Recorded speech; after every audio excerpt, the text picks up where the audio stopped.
antiretroviral treatment is your only option for a long and fulfilling life. This advert is brought to you by the Ghana AIDS Commission and Ghana Health.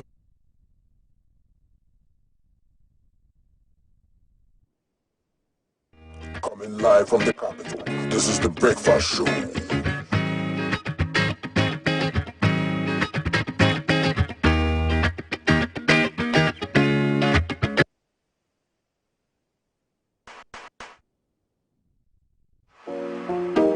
Don't get twisted, we're just here to have fun. Cause ain't calling you, Jay. Night, I know how you say, I go be big past Rose. Me and my boys talk okay, sipping on Tambo. You go call on your guy, I'll wear the baby. If you get it,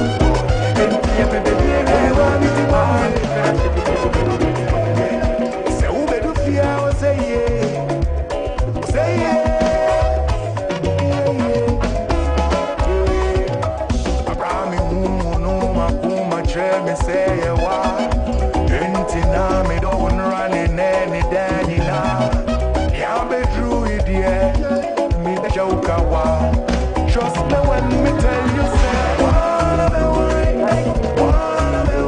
baby. Problem in all the feelings, we can try to enjoy. Line all the finish, we can try to enjoy. Take a kata uru, not the finish, we can try to enjoy. Problem in all the finish, we can try to enjoy. We could dance like Luala. Luala, dance like Luala, Luala, dance like Luala. Feel the pressure now when you put my face, come to my face.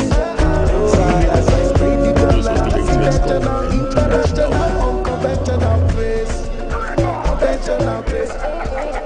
It goes down when my G's connect, no disconnect. I the cat cruise forget. If you talk, you collect. It goes down when my G's connect. I bet you go. No disconnect. I the cat cruise forget. Ukuloya $100 be a papa oh. Mami kulu my banana. Ukuloya Ghana, India, they walk back oh.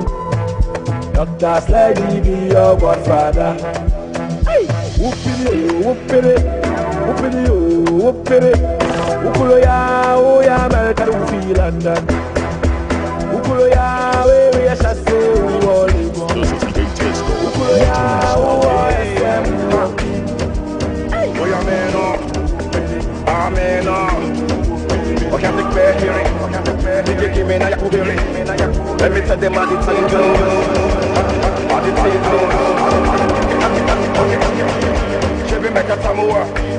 Say my kid go join God. You want to bamba? You wanna tea with the big boys? Now you don't want get it, you don't get enough to drink with a drop cup. Hey, check this how the thing goes. How the thing goes. Oh, you tell them everything. Oh, I say go. That's the way to your morning. Okay, what's your saying? Who go? Johnny Bammy, Ghana Blaster. Nana, I'm in the crying. Wanna baby, wanna baby, wanna blasters. Nana, nyami the brand. Yeah, Bashamona, too much time for Stroba for my Ghana blasters.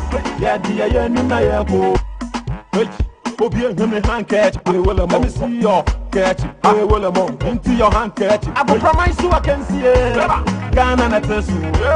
Kaya Shabo, that's the way to your morning. Okay, what's your saying? Who go? Johnny Bammy, Ghana Blaster. Nana, I'm in the crying. Wanna baby, wanna baby. This is DJ Tisco International. Nana, I'm in the crying. Yasamona, too much time for Stroba for my Ghana Blasters. Yeah, dear, you know your boo. Hey, but I'm going to I'm the day. But that's someone I picture the things I go do to you tonight. If I shine around for me, yeah. All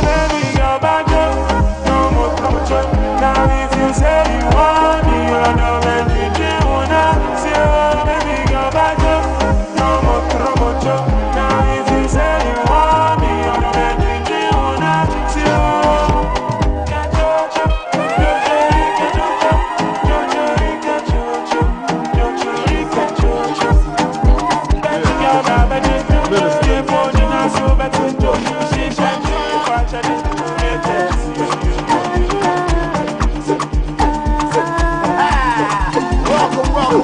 to the Enjoyment Ministry. Welcome, I'm Pro. Turn up this here. Let the music work.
Thanks for staying on. It's still the Breakfast Show live on GTV.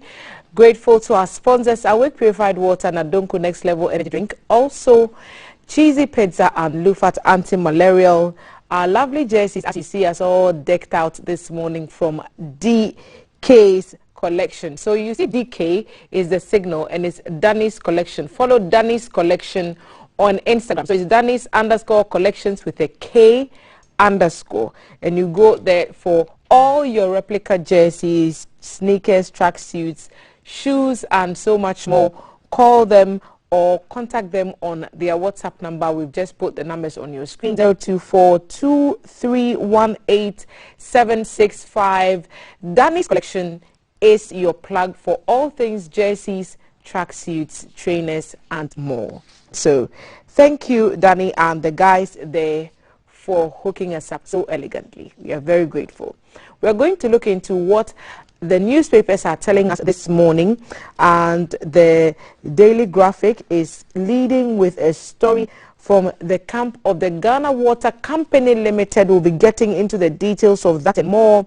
At the table this morning, I've been joined by the General Secretary of the CPP, the Honorable Nanaya Jantoa. Good morning. You always leave one of my names out. I think it's difficult for you to pronounce. The one that is your favorite. The Achimpim. Yeah, that's my name. We'll put that in there. Nanaya Achimpim Jantoa. That identifies me. Welcome. Happy New Year.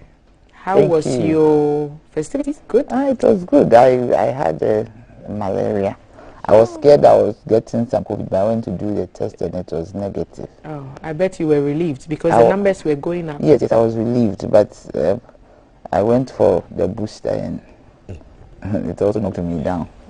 You went for your second jab because we don't do boosters. We do. I mean, that one is another this thing. It's another story. Okay, because the health minister was here on Wednesday and he said we hadn't started doing boosters in Ghana. That one maybe I shouldn't have mentioned it. That one is for myself. We'll go and ask questions. You don't have to. So we're expecting, of course, another female member to join us, and she will be here very shortly.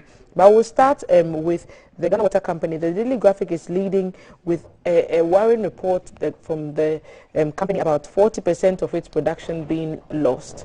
And this is coming on the heels of reports of shortages in parts of the central and western regions sometime during the week, also captured by the Daily Graphic. And I think this is a response from the Ghana Water Company Limited, trying to explain why we are seeing the shortages in parts of those regions, including even Accra and other regions as well. And they are saying that because of the season that we are in, is a dry season, the intake is not, the inflows from the intake point are not as they used to be or as they are when it's in the rainy season. And so everyone else basically has to manage what is being rationed to us now until they get back to full capacity. Would you say we've done enough to ensure that we prepare adequately ahead of lean spells like this? Anaya. Thank you, Thelma. Thank you very much. Good morning to your viewers, and good morning to everybody out there. I also send a good morning to my party members, the Convention People's Party, and everybody else. Of course, if Ghana, you know, when these things happen, we don't really plan, because year after year this goes on, these things goes on, year after year. Every year during the dry season, there is shortage of water, and even when there is no dry season, there are certain areas who always are short with water.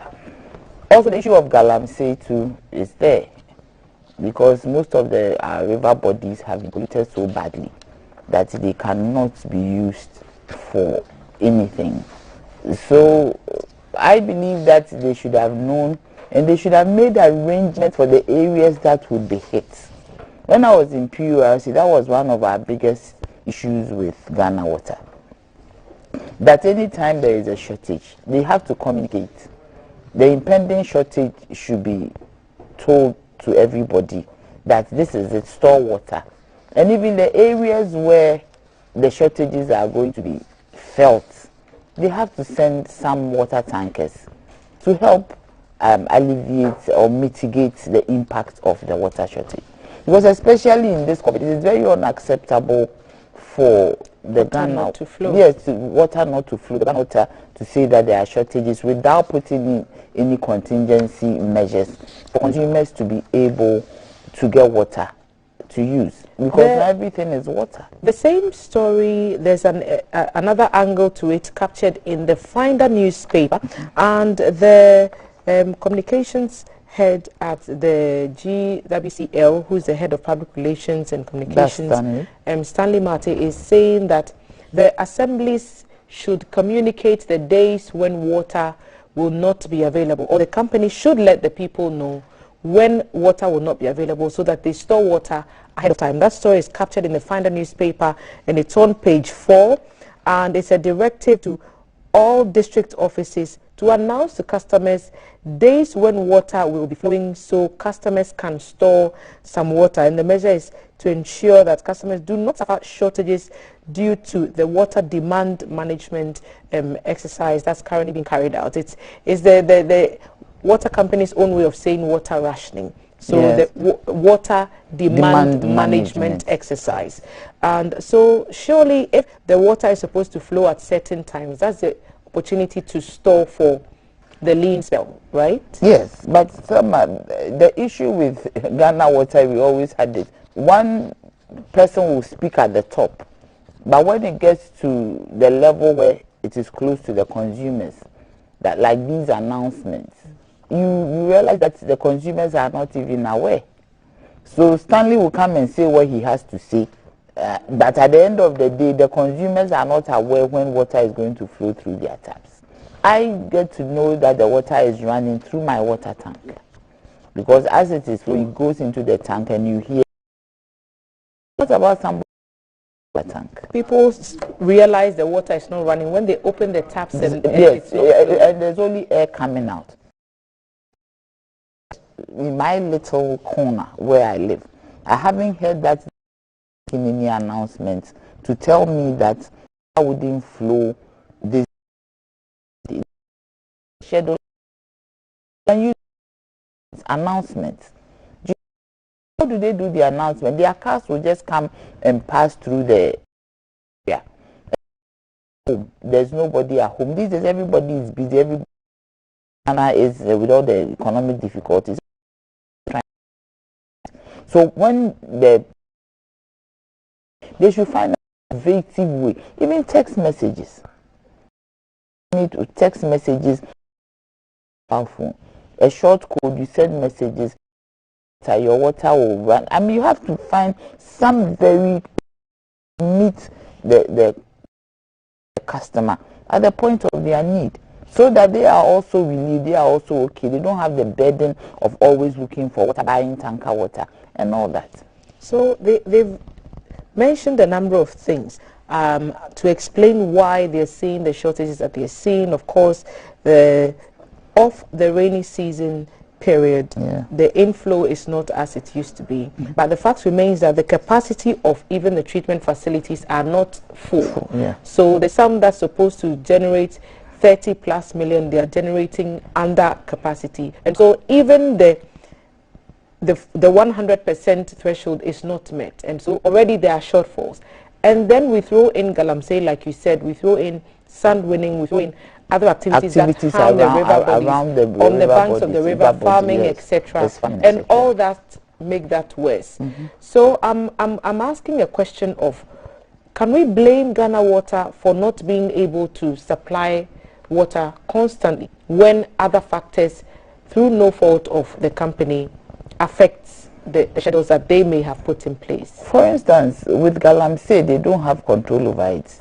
It is a bigger government thing. But with maybe some works or some activity along the river banks or along the river bodies, the water bodies that used to get water for us, they can put some people to monitor, surveillance team to ensure that it doesn't happen. You get me? Some teams to ensure that it doesn't happen, that whoever does any activity, there should be laws. There should be laws that would ensure that people are punished for doing illegal activity. The same way that there are laws for galamsey, but it's still going on. So if they are proactive, they should know for instance, at the time, there was a lot of activity around the wager, this thing. So we had to ensure that they have people surveying the place, making sure that people don't have any activity around. And we asked them to, those days in PRC, ask them to replicate it in all over. Because wherever there's an activity, it impedes the flow of water. Even though there is not enough, it impedes the flow. So do something for people to know that I am monitoring the river bodies so that activity that are inimical to the production of water would be stopped. Because it's a two-way affair. You can't just sit in your office and think that nobody will come around to come and disturb the environment. And that environment is where you also get the water for the people. And the water that you produce is also money to you. That is where you get your revenue to run. If you are in a shortfall, you will not get money because people would not use that much water. If I have to put on my tap every day, that will bring you some revenue. My tap is not on, so I use a water tanker to get me water. And that revenue from the water tanker is not coming to you. It is going to maybe a private person, or sometimes Ghana Water to have some tankers, but it's not enough. Mostly these are private people running that service, the tanker services. So that money doesn't come to you. So you need to ensure that what gives me revenue to run my company, I will put some seriousness to it. That anything that does not help in the production of the products that I'm manufacturing, I have to ensure that it is taken away. So you've mentioned that a lot of it is outside the immediate control of Ghana Water. The report in the Daily Graphic, and it's captured on from the front page to page 3, is talking about the dams being put under threat and the impunity with which we see illegal mining operations happening on established dams. The report mentions Barakesi Dam, it mentions Owabi Dam and others. And it just begs the question of who is in charge. And if we are talking about illegal mining, it's a crime, the police is on board. What's the level of collaboration between and among agencies to make sure that these water sources are actively preserved? Because it looks like we are fighting a battle, but there's no war going on the ground. The people are still on the field and they are still doing what's illegal. That is true. I think that if we say we are fighting galamsey, Thelma, I think we need to be serious about fighting galamsey. Because galamsey is I can't find the word. The word I want to use might not be palatable. But galamsey is not a good thing as far as our livelihood, our well-being, our wherewithal is concerned. Because you see, you need water to do everything. If you are thirsty and you don't get water to quench your thirst, it is more uncomfortable than when you are hungry. Sometimes when even you are hungry, you drink water, you feel okay. So water is key, water is life. And by some design or by some measure, a group of people are trying to take life out of everybody in this country. And that's because of that we have shortage of water. And very soon, in no time, we might have to start importing water. There was a study that said that if you do not watch this Galamsey menace and also all these activities along the river banks, we will end up importing water. Now we are trying to ensure that importations are limited to protect our local industries. But in no time, if we are not careful, we have to import water. So the point is that whatever government has to do, whatever everybody has to do to ensure that Galamsey is eradicated, I think it has to be done.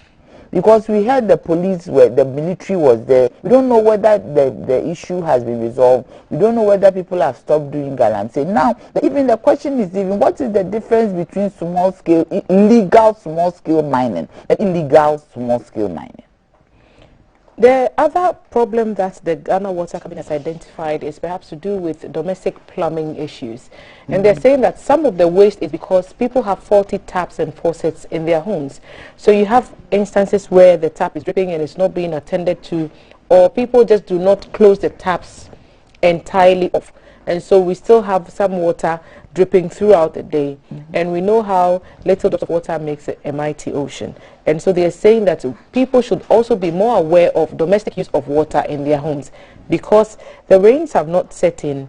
Hence, those who rely on rainwater to do other activities like washing the car and other things do not have that. So more people are relying on the main treated water for all those other purposes which they may have used rainwater for if it was in season.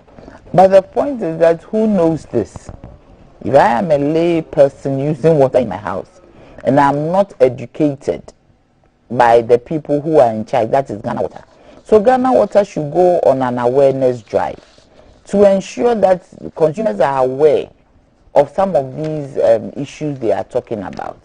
If my water is dripping, I wouldn't know it's a waste. How many gallons of water am I losing as my tap drips? How many gallons of water do I lose when there are internal leakages because I didn't get a good plumber? Do you get me? I mean, all these things, people have to be educated. Consumers have to be educated on it. We do not come and become reactive when there is a problem. The issue of the utilities in this country is the matter of always doing reactive communication instead of a proactive one where they educate the consumers on exactly what they have to do. They don't do that. It is only when there's an issue. Now they are talking about this because there is a shortage. But if you know that these little things in the system of a consumer's house would create a shortage, because maybe cumulatively, if you have maybe 100 consumers on your list, and 50% of these consumers have taps that are dripping and unattended to, that there are leakages in their system and all that, they have to educate people to know. If they are not technical, the consumers are not technical people. They are just consumers who want the best service. So they want the right kind of service. They want quality service. For instance, when you come to ECG will tell you that if you want to use the cable, they have categories of cables. They have advertised it. The kind of technicians or electricians that you have to use, they have to be certified. So in this case, you don't just go and buy any cable at all. You need to use a certified electrician. You need to buy certain cables. Especially, they all say that the Ghana ones are better than the foreign ones. It is out there. But who knows about this? Ghana Water hasn't educated anybody. They haven't told anybody that, I mean, largely we are doing public awareness for consumers, putting some adverts in the newspaper, sending some text. Sending text messages is the best way to communicate to people. Sending text messages to say that if your tap is leaking, please repair it. Repair it, otherwise you are losing water, or you are creating an issue of a water shortage on the whole. I don't think we will ever be able to exhaust the topic about supply of water and what it means for the general well-being of the people of Ghana. But we'll shelve that conversation for now and welcome Ellen Amadeko. NPP National Women's Organizer hopeful and communication team member for the party who has just joined us. Thank you, Ellen, for making the time once again, and welcome to the table. Good morning. I have a lot of apologies to make today. I'm sorry for being late. We had some car issues, and of course my voice is also acting funny. Yes. Okay, no problem. We'll resolve all those, we'll get to how to resolve all those issues. We are hoping that two organizations are also resolving issues regarding university teachers, and as we've heard from the past few days, UTAG, so University Teachers Association of Ghana, have been on a strike over their conditions of service, and they are calling on government to implement the recommendations made 3 years ago with regards to their conditions of service, which they say has delayed, and they've withdrawn services from the universities until, according to them, government restores or puts those conditions into force for them to enjoy better conditions, which include salaries. So yesterday a meeting took place between the National Labour Commission and executives of UTAG, and some decisions were made. The journey is still ongoing, but we're still trying to understand where we are now and what that would mean for our future. We've been joined on phone by Mr. Ofosu Asamoah, who is Executive Secretary of the National Labour Commission, and he's going to tell us what government has put on the table for the teachers. Good morning, Mr. Asamoah. Mr. Asamoah, good morning.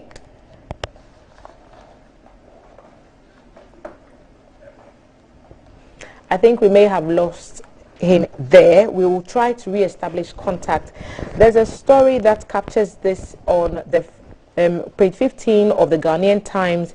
The NLC directing UTAG and government to engage, and is asking the CTAG members to call off their strike. So the National Labour Commission yesterday directed the University Teachers Association of Ghana and the government to engage on the concerns of the association that has led to the ongoing strike. It was, however, unclear if the commission asked UTAG to call off the strike, as UTAG representatives and government officials at the meeting declined to comment on it when they interacted with journalists afterwards. That story is captured in the Ghanaian Times. So the UTAG government impasse continues, and other papers have also captured same. The Finder newspaper is saying no salary for UTAG and CTAG members because NLC declared their strike illegal, is a question being asked by the Finder newspaper. The story is on page 2. So there are also other issues concerning the salaries, January salaries for those who are participating in the strike, if indeed it was deemed illegal. So we're trying to get the details of all these developments, and Mr. Ofosu has joined us. Mr. Ofosu Asamoah, Executive Secretary of the National Labour Commission. Good morning. Good morning. Thank you so much for joining us. And we would like to know what the meeting yesterday resolved with the members of the striking associations. That the meeting in the press looked at the legality or otherwise of the strike activity by the university teachers, as was the complaint from the Federal Salary Commission led government side. So the university teachers were asked whether they sent notification to the Labour Commission, which the answer was no. They said they did not go to Federal Salary Commission, but later on the 23rd of December, they decided to notify the National Labour Commission. They wrote a letter on the 23rd, and on the 24th, they decided to send it on the Labour Commission, but did not have access to the building. And later, when they were said that, when they said they declared finally their aqua. Unfortunately, we don't have any staff with by name in the aqua. And our officers were being accessible throughout the period. Personally, I was there throughout the holiday. The director of admin was there, staff of the registry, 3 of them, and 2 dispatch. 1 driver and 1 motor rider. We were always exposed. So we questioned them further. And finally, they agreed that they could not, they did not serve us. Then that the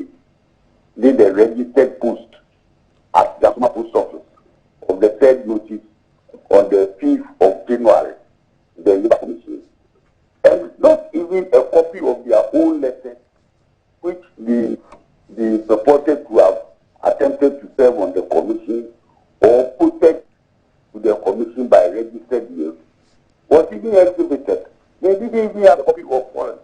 And in the third letter of notification, they said to have copied the Ministry of Employment, the Fair Wages and Salary Commission, and the Ministry of Education.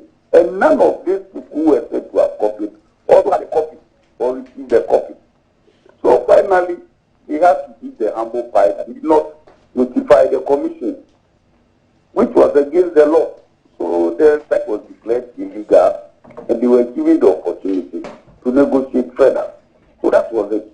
And the national executive, present at the meeting, admitted that they were wrong. It's rather unfortunate we are hearing from other lecturers and some of their branch leaders, castigating the commission's work, when their own accredited representatives who appeared before the commission admitted to wrongdoing. Right. We do have Professor Solomon Nunu, the UTAG president, who will be joining us via Zoom, also with us this morning. He was at the meeting, and I don't think he'll say anything different from what I'm saying. So does that mean that you are expecting, Mr. Samoa, that the striking teachers will return to school and the classrooms? In fact, that is the expectation of not me, everybody, including Professor Nunu, Professor Kuman, and all of them who were there. Because it was clear that the notice did not get to us. Because you see, in the commission are 5 other officers: National Road Safety, Fair Wages for Executive, Youth Employment Agency, Ghana Youth Commission, that the Exim Bank was there, and the Ghana Olympic Committee. So it is not for the labor of the commission alone, so that one could say that we have locked up the whole office. Even could not access the building. So we were not. All these officers were there. And in our case, because of the people we attend to, like the generality of the public, even our security men collect letters on our map, even those down there, and we accept it as duly been served, because we know the people we deal with. So it was unfortunate, but like I said, well, what is on the line you tell me. Yes, Mr. Asama, I'm just wondering, was it only the issue of the legality or otherwise of the strike that was raised at the meeting? Because the other issues raised, the concerns raised by UTAG. Okay. We were dealing with one. Okay. Procedure and substance. Right? They have an issue. That is why we went on strike. Is that right? Yep. Now, if an issue remains unsolved between parties, one of the options that are available to a party in pressing their demands, if it is the employer, it's a lockout. If it is the worker, it could be a strike. It's an incentive to pursue your demand, legitimate demand. But in all this, they are steps guided by law. Strike is very legal. You can go on strike. But to go on strike, you must take certain steps. Notify the National Labour Commission, notify the employer for a number of things, negotiate and all that. So the strike, yes, but it was illegal. But the steps that the law mandates wasn't taken. Now that we have declared the strike illegal, the door to settling their problems has not been closed. That is why there were federal directives that they have to table the issues which they consider still outstanding for discussion. Even at the meeting, they had put it on the paper once. So that was distributed to the government side. Moments after they realized that there was a mistake, so they want to take it back. Put it together and give it to them today. So we have gone further. And now they are now going to deal with the substance. So initially they were given to by the commission to go and settle and report back to the commission. Both parties agreed, that government side and UTAG, that the 2 weeks was rather short. So they did 1 month. So the commission has given them up to the 15th February to report back to the commission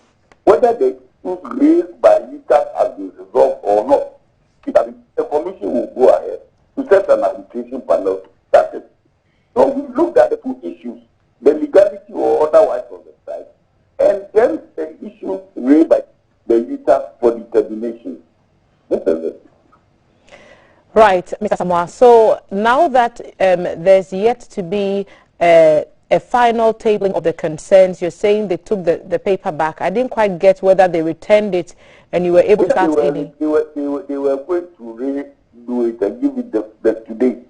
So you're expecting those discussions to go on between now and the 15th of February when you meet them again. Is that the situation? Yes, that is so.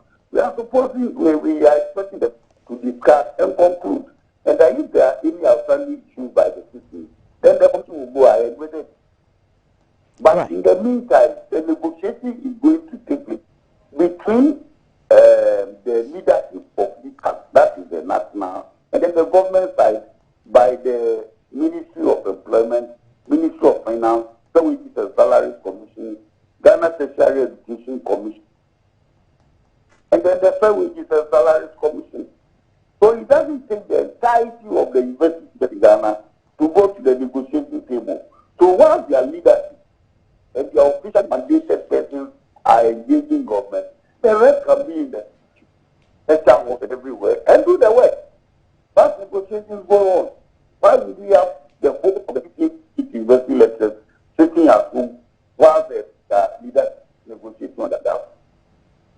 So NLC is the arbiter, so the referee in this impasse, and you are coordinating the game, like the Black Stars will be playing Gabon later today. You are coordinating the game between UTAG and all these other bodies on the government side.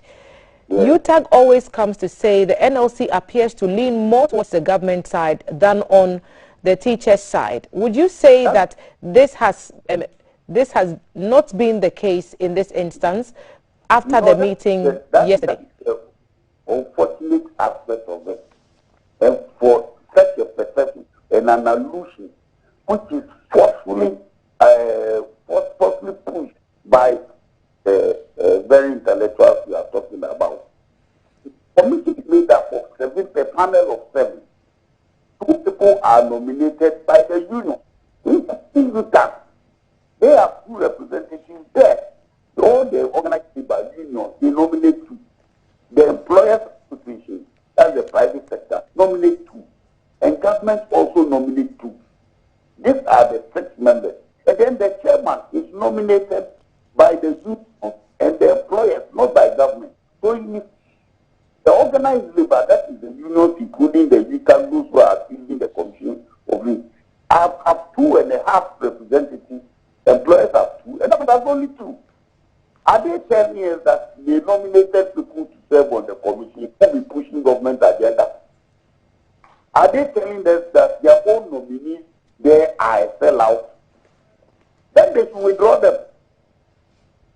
They should withdraw them. Because you put people there to pursue your interest, to give you a true representation. So that if the commission you yourself have nominated 2 people, government 2, employers 2, and you, the organized labor, that's the union, and the employers, nominating a chairman to chair the panel, are saying that the people that put there are working for the government. Then where are we? Thank you, Mr. Samoa, for spending time. That their people are a sellout, then you have to withdraw them. Right, Executive Secretary, National Labour Commission, Mr. Ofosu Asamoah, thank you for your time this morning. I'm sure that we'll have the opportunity, if the need arises, to re-engage with the NLC over this impasse. We are yet to speak to the UTAG side. Professor Solomon Nunu will be joining us pretty shortly, and we'll pick his thoughts on the meeting that happened yesterday. Still at the table, Nanaya Chimping Jantua is the General Secretary for the CPP, and Ellen Amadeko has joined us, NPP National Women's Organizer, hopeful and communication team member. Ladies, we are back on this table, and before you joined us, Ellen, we were talking about the water situation and the Ghana water, saying a certain things need to be done. But we've just gone into UTAG, and the university teachers have they're tabling towards government to say we need these sorted, or we. And we've just listened to NLC. Haven't heard his take of where we currently are now, because actual director camp asking its members? Well, I think UTAC has been on this issue for quite some time, and strike was announced.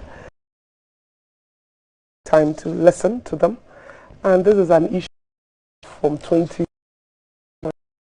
So I am hoping with the negotiations now starting, I don't think the public or the rest of us need to know the nitty-gritties of it, who sent what where and what didn't work. We are not too interested. What we are interested in is them solving it and getting back to work so that our siblings and our children for whom we have paid school fees and we know should be there studying, should study. I mean, you can't stretch out a case for 12, it's almost 10 years. We have to find, they have to find a way of solving it. 10 solid years of stretching one case, that's a bit too much. So as much as I agree with the gentleman you just spoke with about, being plain and being straightforward, I also agree that they should get to it. UTAC should sit down with the Ministry of Education and get to it and get us results. I said this somewhere this week that it is getting one too many. We are just disrupting the students, and it's. I'm not saying that UTAC they don't have a point. I'm not saying that. Neither am I saying that the government side also don't have a point. What I'm saying that they should sit down and solve it. And we are not too interested in who did what and who didn't do what. Okay. They've done that for the past 9 years. Is enough. The legalities and the procedures that come into play in this case is not quite should not be the center stage. No. What Ellen is saying. So where should we go from here? I agree with Ellen. She said it all. The crux of the matter is not about who sent what, which law is working, which procedure was breached and all that. It's about what is the crux of the matter. It's been going on and on and on and on. What is the crux of the matter? At any particular point in time, at the minutest opportunity, UTAC is going on strike over the same issue. And minutest opportunity is what you're saying, Nanaya. The president of the association has joined us via Zoom, the Professor Solomon Nunu. Good morning, Prof. Good morning, Madam. Thank you so much for joining us. We've just listened to the Executive Secretary on the NLC side, and he's made a number of cases for what happened at the meeting yesterday, key among them being the probe into the legality or otherwise of your substantive issues that you tabled, and the next one being that you actually took back their demands to work on them until a further date, and they're asking that you return to the classrooms in the meantime, as you and your people admitted that the strike was illegal. Is that the case? Okay, so we went to the NLC, and then NLC to the view that the strike was illegal. So that one is correct, and we acknowledge that statement from the panel. And also they directed that we should engage with our employers and talk to the issues as they gave us a 1 month period. Initially they gave 2 weeks, which we were okay with, extension to 1 month.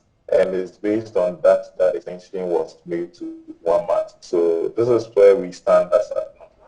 So is the strike on or off, Prof?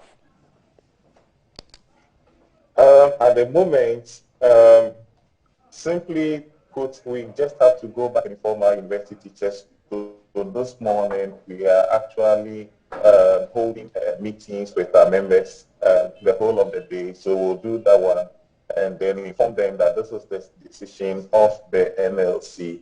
And then from there, it will pave way for us to take our next actions. You allude to the fact that it's a decision of the NLC. The NLC says the two sides agreed that the strike was illegal. Do you also agree? Because they are saying you agreed that this strike was illegal because the communication did not get to them on time. The notice was not served. The notice was not served, and we showed evidence, having posted notices and so on, having been denied access to the building. Unfortunately, they said nothing like that happened. So at the end of the day, The meeting was more about he said, she said, that kind of thing. And then the panel took a ruling from that. So this is the position of the NLC at the moment. So we acknowledge the position of the NLC clearly. And for now, we believe that it's important that we speak to our members. So yesterday night, there was a NEC meeting where we extensively deliberated on the issues at hand. And if you are very familiar with the Constitution, with the calling and calling of strike actions, more larger populace. So we just then perhaps take the next line of action.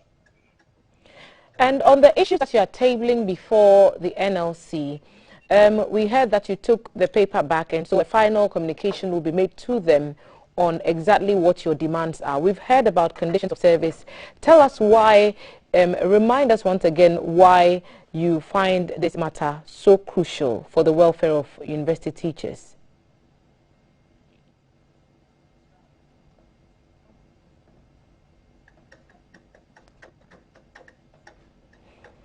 I think we may be having some slight hitches with the connection there.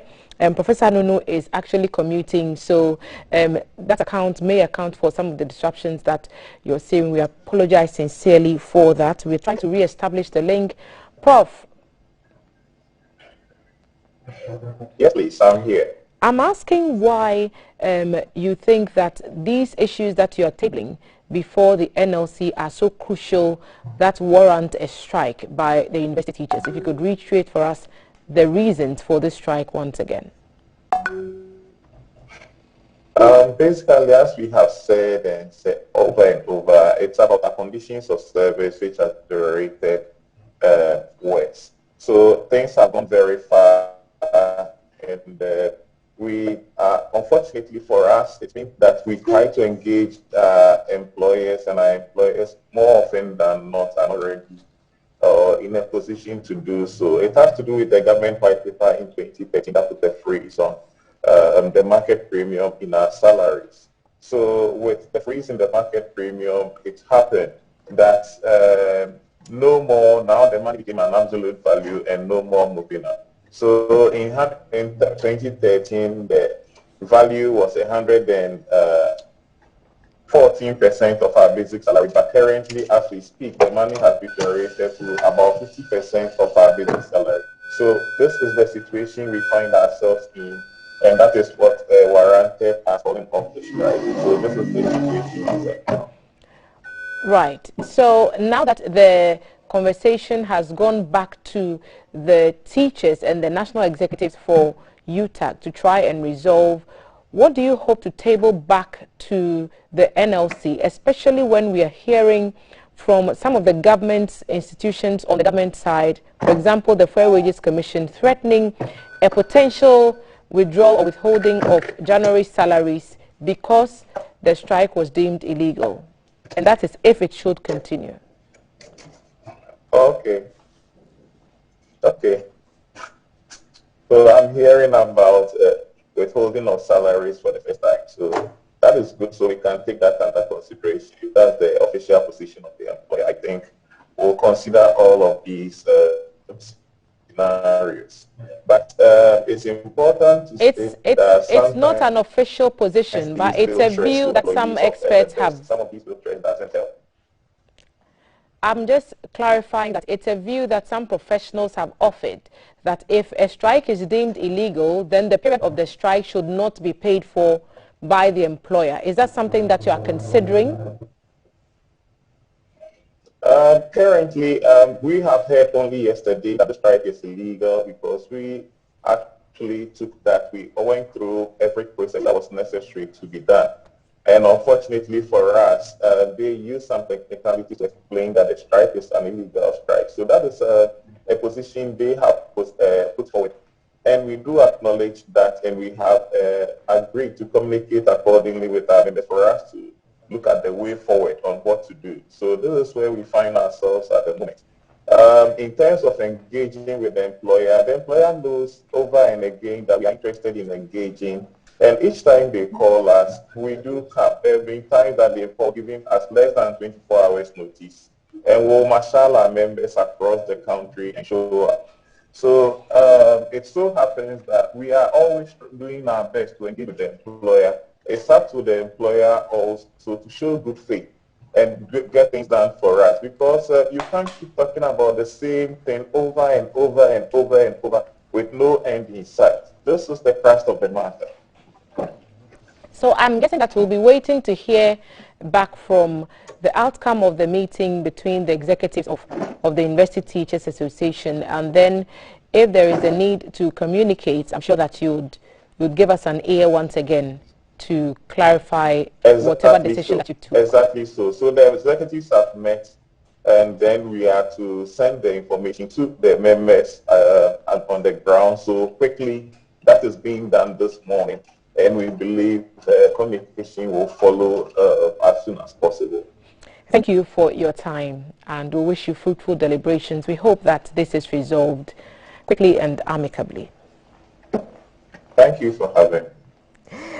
Professor Solomon Nuno is the UTAC president. He's just been talking to us via Zoom, asking the government side to show good faith and engage in this matter so that it will be resolved amicably. My panel, Nanaya and Ellen, have made similar submissions. Of course, you are reaching us with your own thoughts via WhatsApp number 05555610034, and I'll be reading some of them as time goes on, so keep those comments coming in.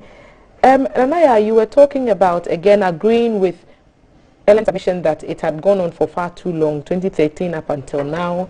The UTAC president is telling us the value of 114% at that time has now gone down to about 50%, and that's the crux really of their issue.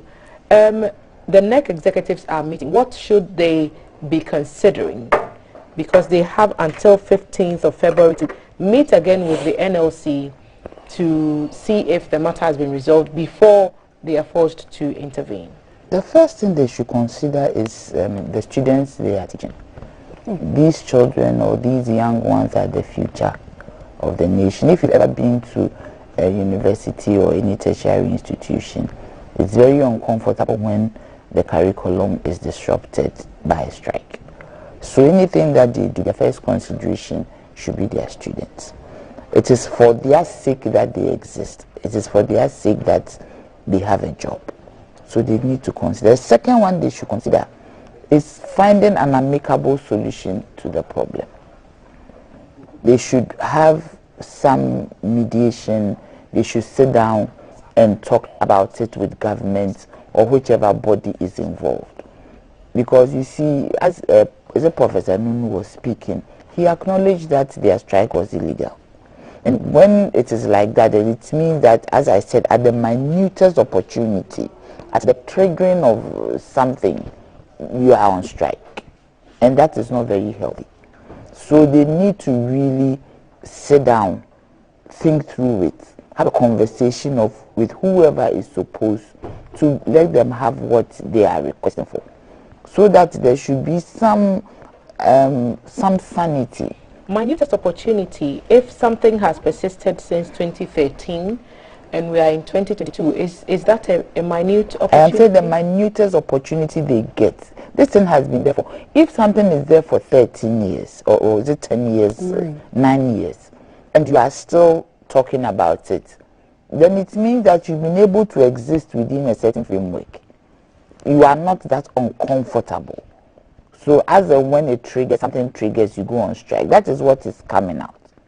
The strike is a legitimate way to show the satisfaction. Any form of strike is a way of showing the satisfaction. But why have you waited for 9 years?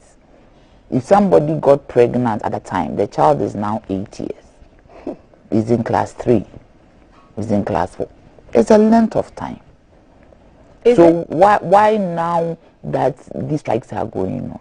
The first thing that I said is that think about the young ones you are teaching in school. You are nurturing them. Some people don't have parents. Unfortunately, some are orphans. And the teachers are the people they rely on for guidance. And since this has gone on for a very long time, somebody would even say that some of these things become stale.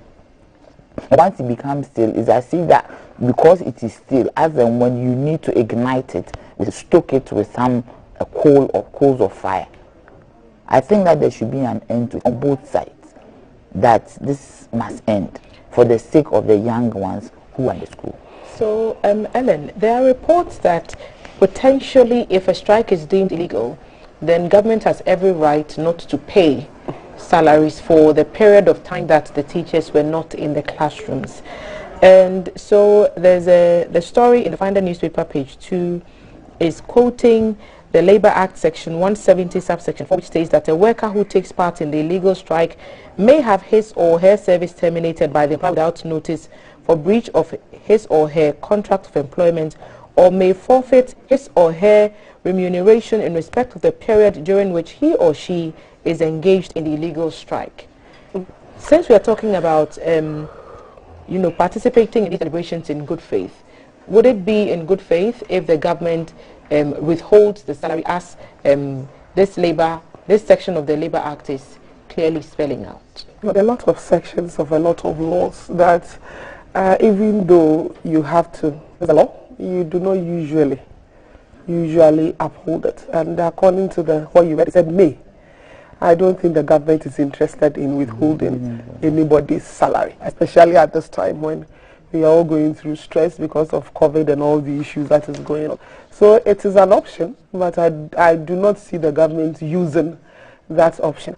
And as the UTAC, is it the UTAC president you spoke with? He said, and we should all exhibit good faith. We are all trying to get this issue solved. I mean, as I said, 9 years, my son is 9 years, so it means starting when I gave birth to him, 2012. I mean, 9 solid years. It is too much. So we wouldn't want to aggravate the situation by withholding somebody's salary. They have agreed that it is illegal. I'm sure they'll go and talk about it and go back to school. Just like how the government is showing good faith, they would also show good faith. As for withholding somebody's salary, I am totally against it. Unless they are so recalcitrant to the point that they will not listen to anybody. I don't think they will also do that. So as for withholding anybody's salary, especially at this, we are in January. Hey, 100 and something School days. fees month. You can't withhold anybody's salary. So the government is definitely not interested in doing that. All right. And so we'll hand over to our outside team, our team that keeps their eyes on the ground, our team that monitors traffic. And Valerie is running the conversation for us. So let's see, are they going to talk about traffic or are they keeping an eye? Remember, water issues are dominating the papers today. Ghana water rationing in certain areas. So anything that has to do with a threat to water bodies will be of interest to us. Val, what's the team up to? Like I said, we're looking at a river that the suspected illegal mining activity, that's in the central region with Alan. We're yet to connect with him, but we'll be looking at that. And then we'll also be speaking to people around the capital and in Cape Coast as well, just gauging the atmosphere for this evening's game. Have you spoken to... So that we talk about our chances, our potentials, our hopes, our aspirations, as we... anything I haven't mentioned is not on the... no negativities allowed. We are vetoing the... we are going to speak the truth. Positive vibes only. You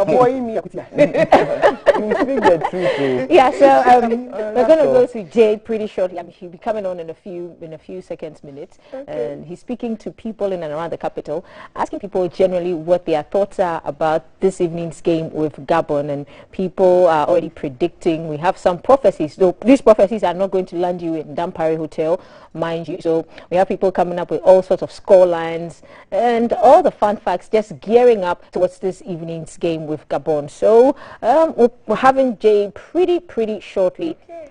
So our international producer is predicting 2 unanswered goals, just like me and David Jedu. We just want 2 goals. They shouldn't score. As in Gabon won't score? We want Ghana to score Gabon 2. Unanswered. I think I'll stick to 1. I'm just going to play it safe. I'll stick to 1. Jay is on our screen now. Jay, good morning. What's happening? Where are you? What can you report? What are people saying about this evening's game?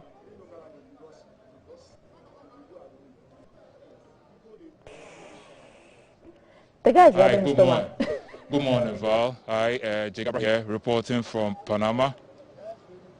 Yes, good morning once again, Val. So I'm reporting from Panama Park right now here in Kokomlemle. And you know, we're gearing up for the game this evening. We got off to a shaky start when we played on Monday. So this morning we're here to sample a few views and find out what people's expectations are for the game. In case the referee stops the game before time, in case we lose, in case we win, what exactly do they expect from this evening's game? Indeed, when we arrived this morning, we saw one elderly gentleman. We tried to speak to him and say, convince him to speak on camera. He said no, he would not. We pushed him to the wall, and he finally told us he didn't grow up with the players. Of course, we are all confused. And he said, yeah, I didn't see them under 15, under 17, under 21. It was a whole lot. So that was his expectation. So this was, a few people they were playing soccer earlier. So I'll just ask them what they hope to see this evening. Boss, good morning. Good morning. Maybe I walk out there. It's what happened. So the Ghana game with the Sunday mobile let the young Sukra. No. Coach in the changes no changes in the right time. Ball about 50 still pressure and pressure of Sunday say what share. Obi or Yadu Ben way in a film. I bet I say 85 this and he says no but so winning match in there. Also a right selection. Why not peso over boy? Midfield no. Why? Workers in the party. And you know, my friend, midfield the bed, yes, sir. Give me the able to see you. Two say I was striker this year. Oh, yeah, striker, the Jordan, the another person trying for sure game. Also, I'm second of all. Also, no, say only a senior. I say, I'm being chance on mobile ball. No, Jordan, I seen it. This is chance. Your strikers, oh, see the bag, I bet. How many goals? One pair. One pair. The one goal project. That's someone's prediction for this evening. Boss, morning. Yeah. Kola fiyanku. Abin da ke cikin ni game da maganan da ya fadi game da batun striker mu. Gaskiya ya sa striker mu naka nan saboda yau match yau ga muna nima anya mu win wanga match. Saboda first match mu nan ba mu yi kokari ba.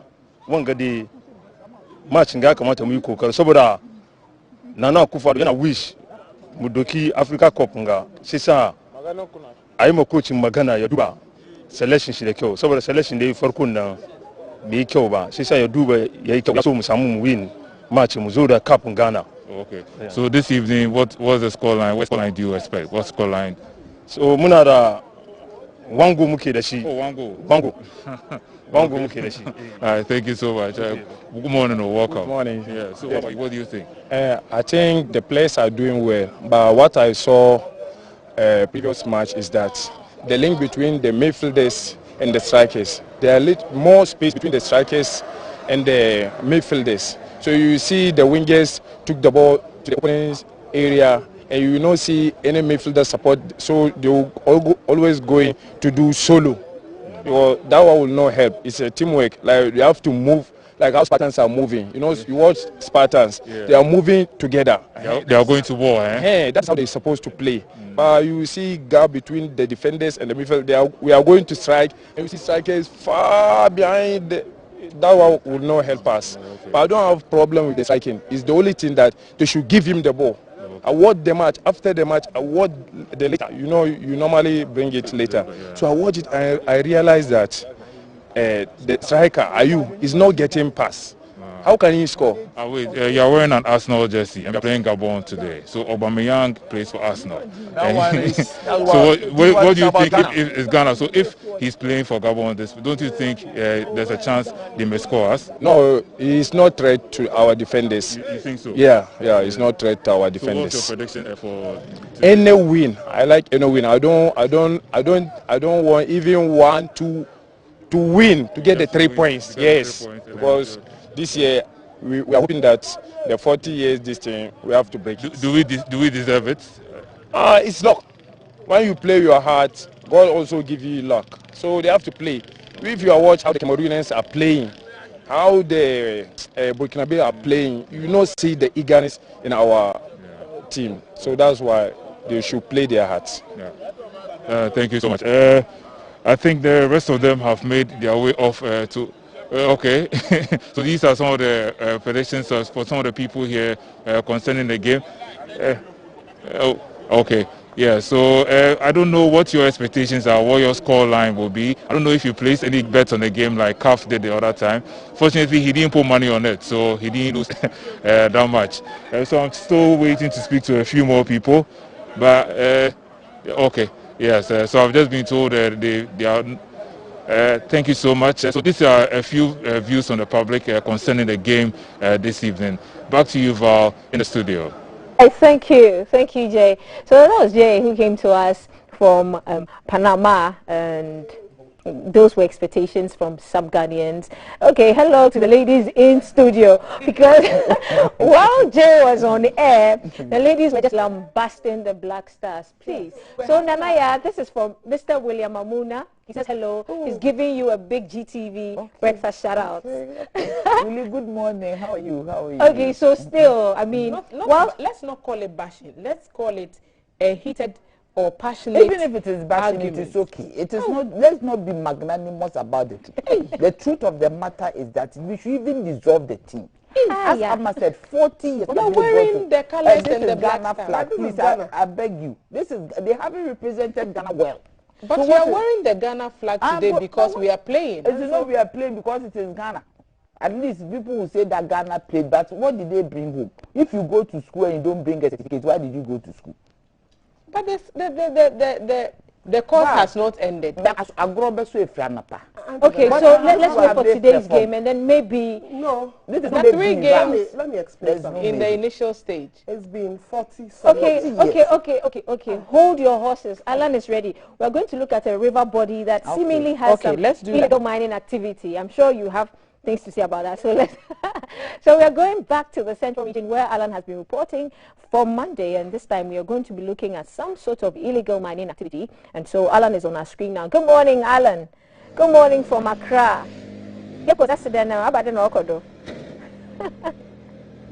Hey, good morning, Valerie, and welcome to... Okay, good morning, Valerie, and welcome to the central region. I am near the river Emisa Ochi. This is one river that runs across the whole of the central region. And the part where I am currently serves towns and villages such as Emisano, Edumafa, Asokwa, and part of Ekumfi. This has been a source of water to the people who live around here. In fact, I'm halfway in between Ekumfi and Mankesim. And the villages that are affected or depend on this water are mainly Edumafa, Emisano, and parts of Asokwa. They depend on this water for almost every of the entire domestic chores. But recent activities by sand winners close to the river and also on parts of the river has meant that those who depend on the river for most of their domestic chores are no longer able to do so. Indeed, pursuant to the discussion earlier between Thelma and the Ghana Water Company, one of the things they mentioned was how activities along the river bodies are harming the water. My research team and I, when we arrived here yesterday, found a young man trying to wash in the river. What we are told is, as much as the residents along the river would love to continue using the water for their domestic chores, these illegal activities has meant that they can't do so any longer, and if they try, guess would be as good as mine what the consequences will be from their trying to use the water as it is. When we arrived here once again yesterday, high in this bush is an activity ongoing with machinery trying to win sand from the river. That is what brings this muddying of the river, and so the people who depend on the river can no longer use the water for anything.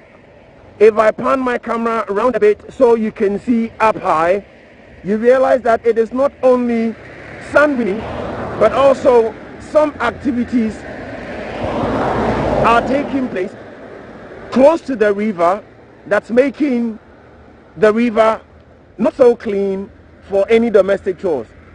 I spoke to some few people along the banks of the river who depend on the water for most of their things, and some agreed to speak to me. And so I'm going to go around and speak to a young man who worked close by the river. This river, some few years ago, I'm told, is so clean you can see all the way to the bed of the river. But not anymore, you can no longer do so. And this is what it looks like. I'm told in rainy days, the water gets filled up so much so that children who live along the river do come around and enjoy. Some swim, some also do other stuff. And so I am going to go around immediately and speak to the man who's agreed to talk to me close to the bank of the river. He is a carpenter who's worked along the river for quite some good number of years, I am told. And so you bear with us as we make our way, meander our way around the riverbank, and try to get to the bank of the river. Uncle Mpocho, morning. Morning, nigga. Mpocho, mpeda cha yama konsuna no na nkoma yedi earlier on na yehwe moti into Mpocho menko. So I'm going to go with him. He's going to tell us his name, all right, as we meander our way through the corners so that we could get to the bank of the river. It's slightly a bit of a winding hill, ups and downs, and then we will arrive at the bank of the river. The residents who are here, who depend on the water, will tell you how unfortunate the current situation is and how they can no longer depend on the water for anything. This is the road that leads to the bank of the river, and I am told on good days this whole place where we're walking currently gets filled up with the water, so that you wouldn't have to walk miles or this long distance to get to the bank of the river Oche. Now, this is what it looks like as you approach at the bank of the river. Up atop the bridge and all the way to the bottom, clearly you can see the activity of sandwinners means that the water cannot be used for anything.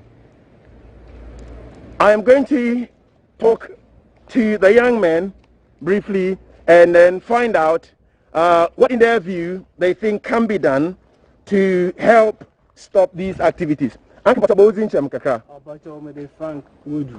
Bodu. Mpocho insui atna ho be yen. Oh, Mpocho matra ho be 15 years. Be 15 years.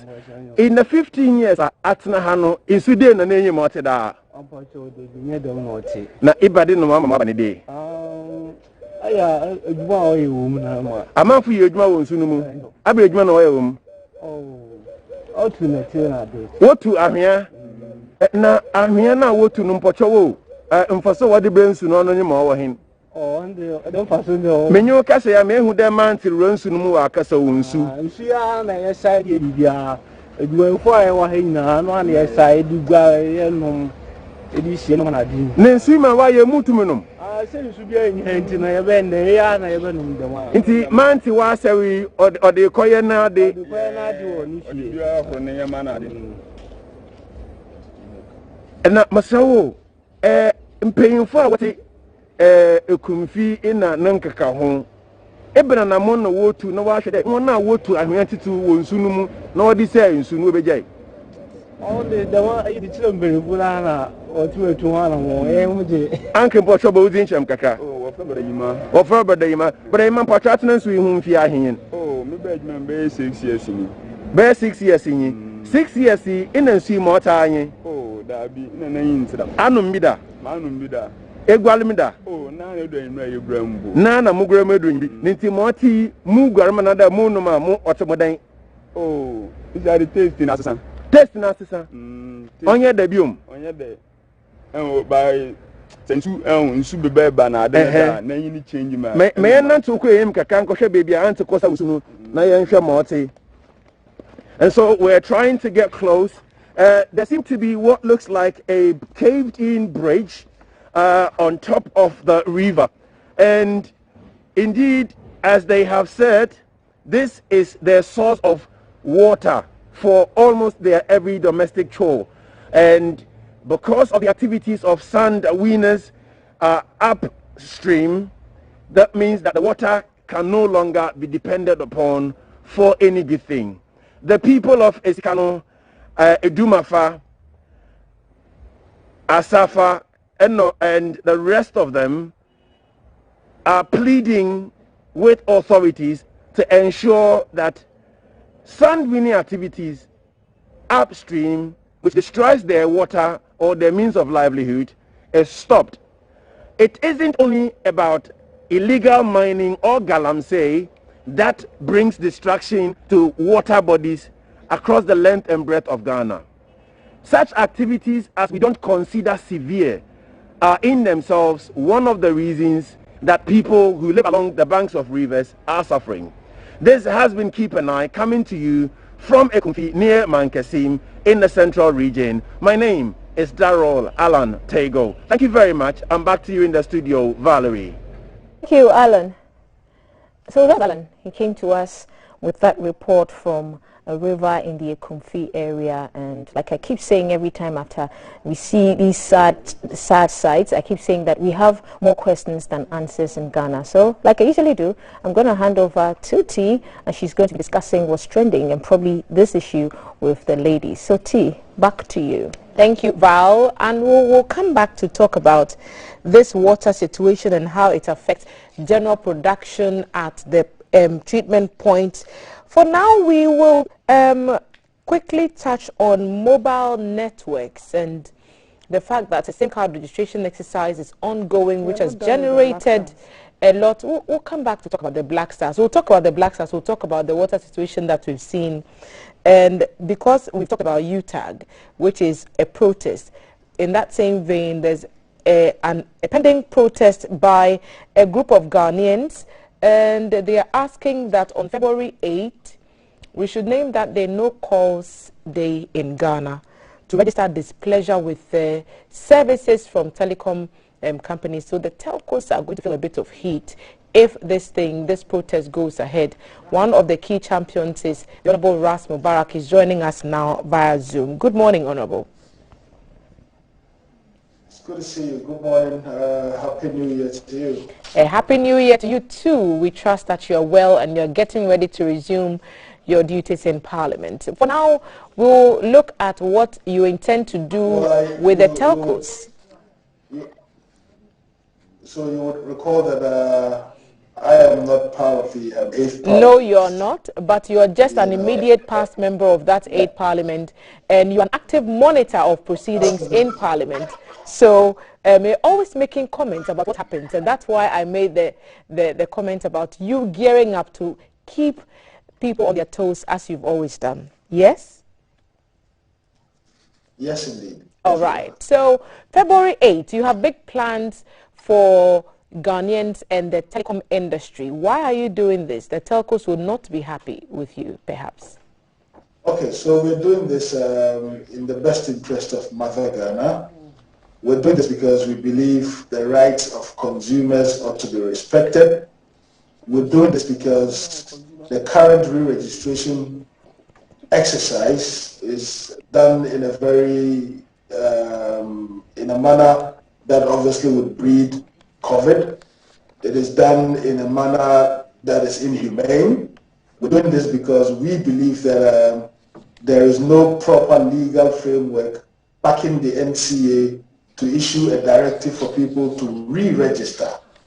Okay, and we're appealing to Ghanaians that on Tuesday, the 8th of February, they should all join hands with us so that we express our unhappiness about the processes of re-registration, which we believe could be done better.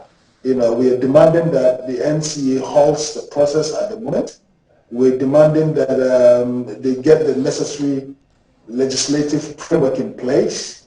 We're demanding that the registration process be done in a dignified manner so that senior citizens, so that young men and women up and down the country would not go to mass up in registration exercise just for registration. I mean, technology has advanced so much that this exercise could be done in a manner that would not require for people to even go to anyone's office to get it done, and we are hoping that the National Communications Authority, which is a regulator, would heed this humble appeal. But obviously, if the NCA and the mobile network operators do not heed our calls, then we shall, starting Tuesday, the 8th of February 2022, embark on the first in a series of many boycotts, to come.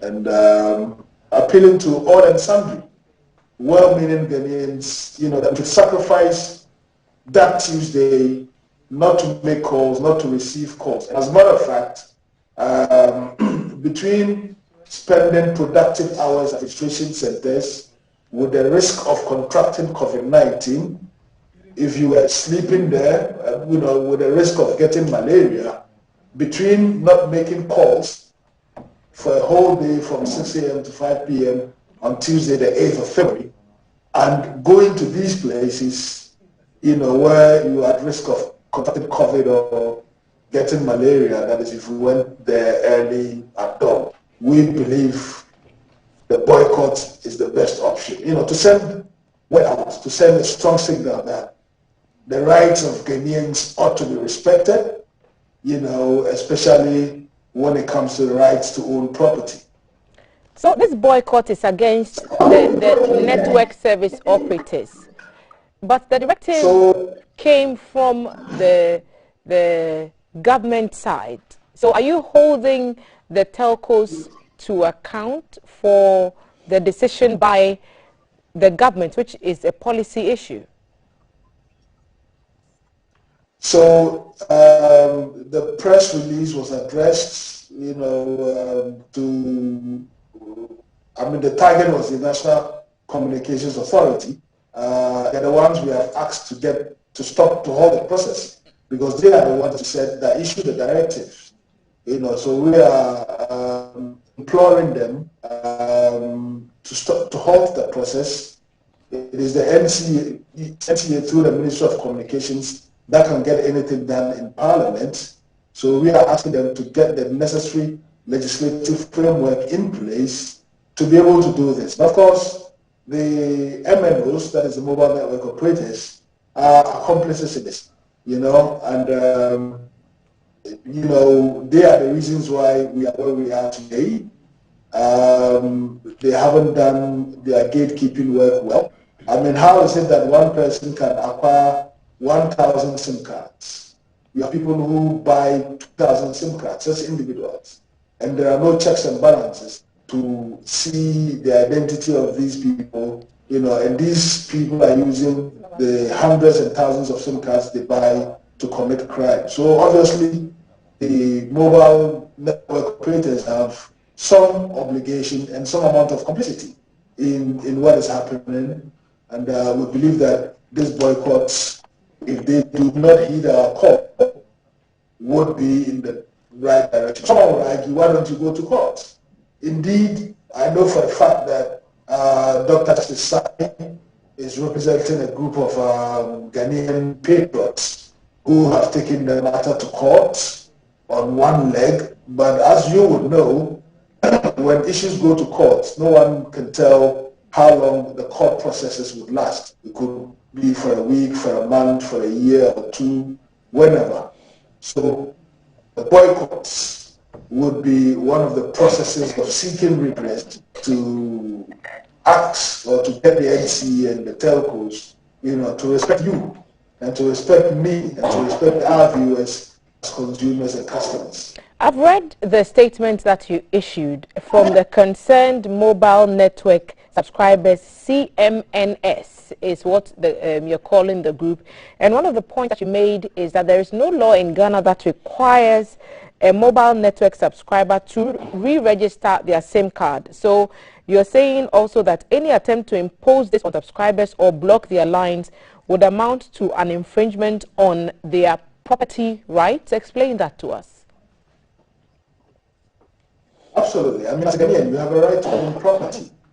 Your SIM card is your property. So if an MNO, if a mobile network provider blocks your SIM because you haven't re-registered, they have infringed on your right to own property. But the argument could be that your car is your property, but if you have not registered your car, it will not be allowed on the roads and it should follow a certain process. So if you're being asked to register a SIM card, could that not be a similar thing as we have with cars, as we have with other items that we own? Who says I haven't registered my SIM card? I've been using my SIM card for nearly 24 years now. There are people who've had their SIM cards for as long as can be. Some registered their SIM cards a year ago or even, a week or two ago. What we are saying is that, the law requires for you to register. So if somebody has not registered their SIM card, then they are obliged to register their SIM card in accordance with the law. But for those of us who have registered already in compliance with law, asking us to re-register is an overkill. Okay, it's inconvenient. The argument is that they are fighting crime, but that alone, that argument underscores the fact that someone is sleeping on their job. Because if they weren't sleeping on their job, individuals who are into crime would not lay hands on thousands of SIM cards to use to perpetrate acts of crime. So it is not my fault that my service provider and the NCA are not doing their work right. But if they are not doing their work, I should not be the one bearing the brunt. I should be the one carrying the cannon, for someone's incompetence or ineptitude. You've mentioned a number of issues that appear to be delaying the registration process. We've actually spoken to some of the stakeholders, and there appears to be an attempt, at least a communication of an attempt, to bring all these issues into the minority. So, for example, they've asked that more registration centers be open to decongest the centers that were originally re-registering the SIM cards. And they've also asked that other things be put in place, including the app, which will be upgraded to enable people to do this at the comfort of their homes. Don't these matter in the grand scheme of things? So if they could do this, why the encumbrance? If people can sit in the comforts of their homes and do this, why, start this whole process in the first place? That is why we feel that it is not well thought through. Secondly, on the technical aspect of things, the NCA does not have the power to collect and store data. Okay, and so what they are doing currently is they are using the vendor to collect the data, and this vendor is going to, synchronize the data they have collected in the database of NIA. We are saying that is too laborious. You could have cost-saving measures by having the NIA do this. I don't see why a vendor would have to come into the picture, when especially this has to do with the privacy of Ghanaians. And I can't trust, some private company with zero in the industry to protect my data. And that is why we are appalled by this current arrangement, and hoping that, they would hold the processes, engage further, find out what is the best way, the best approach to get this done without the encumbrance that Ghanaians are facing. It is not acceptable that senior citizens would be subjected to the kinds of treatments we've seen up and down the country. It is unacceptable that young, productive men and women of our country would leave their places of work or school and mass up at registration centers where they are prone to contracting COVID-19, you know, when they could sit in the comfort of their homes and get this done. So if you're not ready, don't roll it out. There's a deadline that... Right. I'm sorry? I was asking the question about why not ask for an extension of the March deadline rather than to call for a halt in the entire process, because that would allow more people to get registered. Because you need the legislative, instrument in place to be able to do this. That is number one. Number two, extending the registration process does not eliminate the human factor where people would have to go into offices and get registered. It's as simple as that. So no calls day. No calls day. What exactly are you asking people not to do with their phones? I'm sorry? Okay, so on no calls day, we are appealing to the good citizens of Ghana who are appalled by the current arrangement of re-registration to put off their phones from 6 a.m. to 5 p.m. And if we can do this, we would be sending a strong signal that the rights of customers and consumers ought to be respected. Indeed, as we speak, there is an online petition. We have gathered since, late afternoon yesterday, we've gathered nearly 4,000 signatures, and we're encouraging viewers, to go online, change.org, sign up to it takes not more than a minute to be able to sign a petition. Let your voice count. We want the voices of the people to be heard. We want the concerns of Ghanaian customers to be taken into consideration. We don't want a situation where, people are subjected to inhumane treatment, as we have seen up and down the country. Right. We want a situation where, even if you are not educated, you could still sit at the comfort of your home and call your grandson who is educated or your nephew to come and take you through the process of registering on an app. Thank you, Ras Mubarak, for sharing your thoughts with us on this matter. We've heard from a member of a group of Ghanaians who are collaborating, calling for a boycott of network. So turning your phone off on February 8th to register displeasure with the ongoing SIM card registration process. Ras Mubarak is a former MP for Kumbungu. He's just shared his thoughts on that matter with us. So protest against telcos and water attitudes to our treatment of our water bodies, and of course the big game against the Black Stars. I'll come back to my ladies, Nanaya and Ellen, to maybe take quick bites on all this before we wrap, because if we don't talk about the eye that Ellen is giving me, if we don't talk about this, I'll be in trouble. Nanaya, SIM card registration, your experiences, your thoughts quickly, because you still want to talk about, you've talked about the water, you still want to talk about Black Stars before we wrap. So SIM card first. What's Honorable Mubarak is talking about, I think he's just mixed everything up. I mean, there should be a dichotomy between the registration exercise and issues to do with the telcos, because the registration exercise is a directive. If there are issues with the registration exercise, of which I believe there are issues, because remember the National NIA Identification Authority came and told everybody, I think even on this set we interviewed one of the PR director, and he said that they are opening centers in 270 districts. I think they have to do that.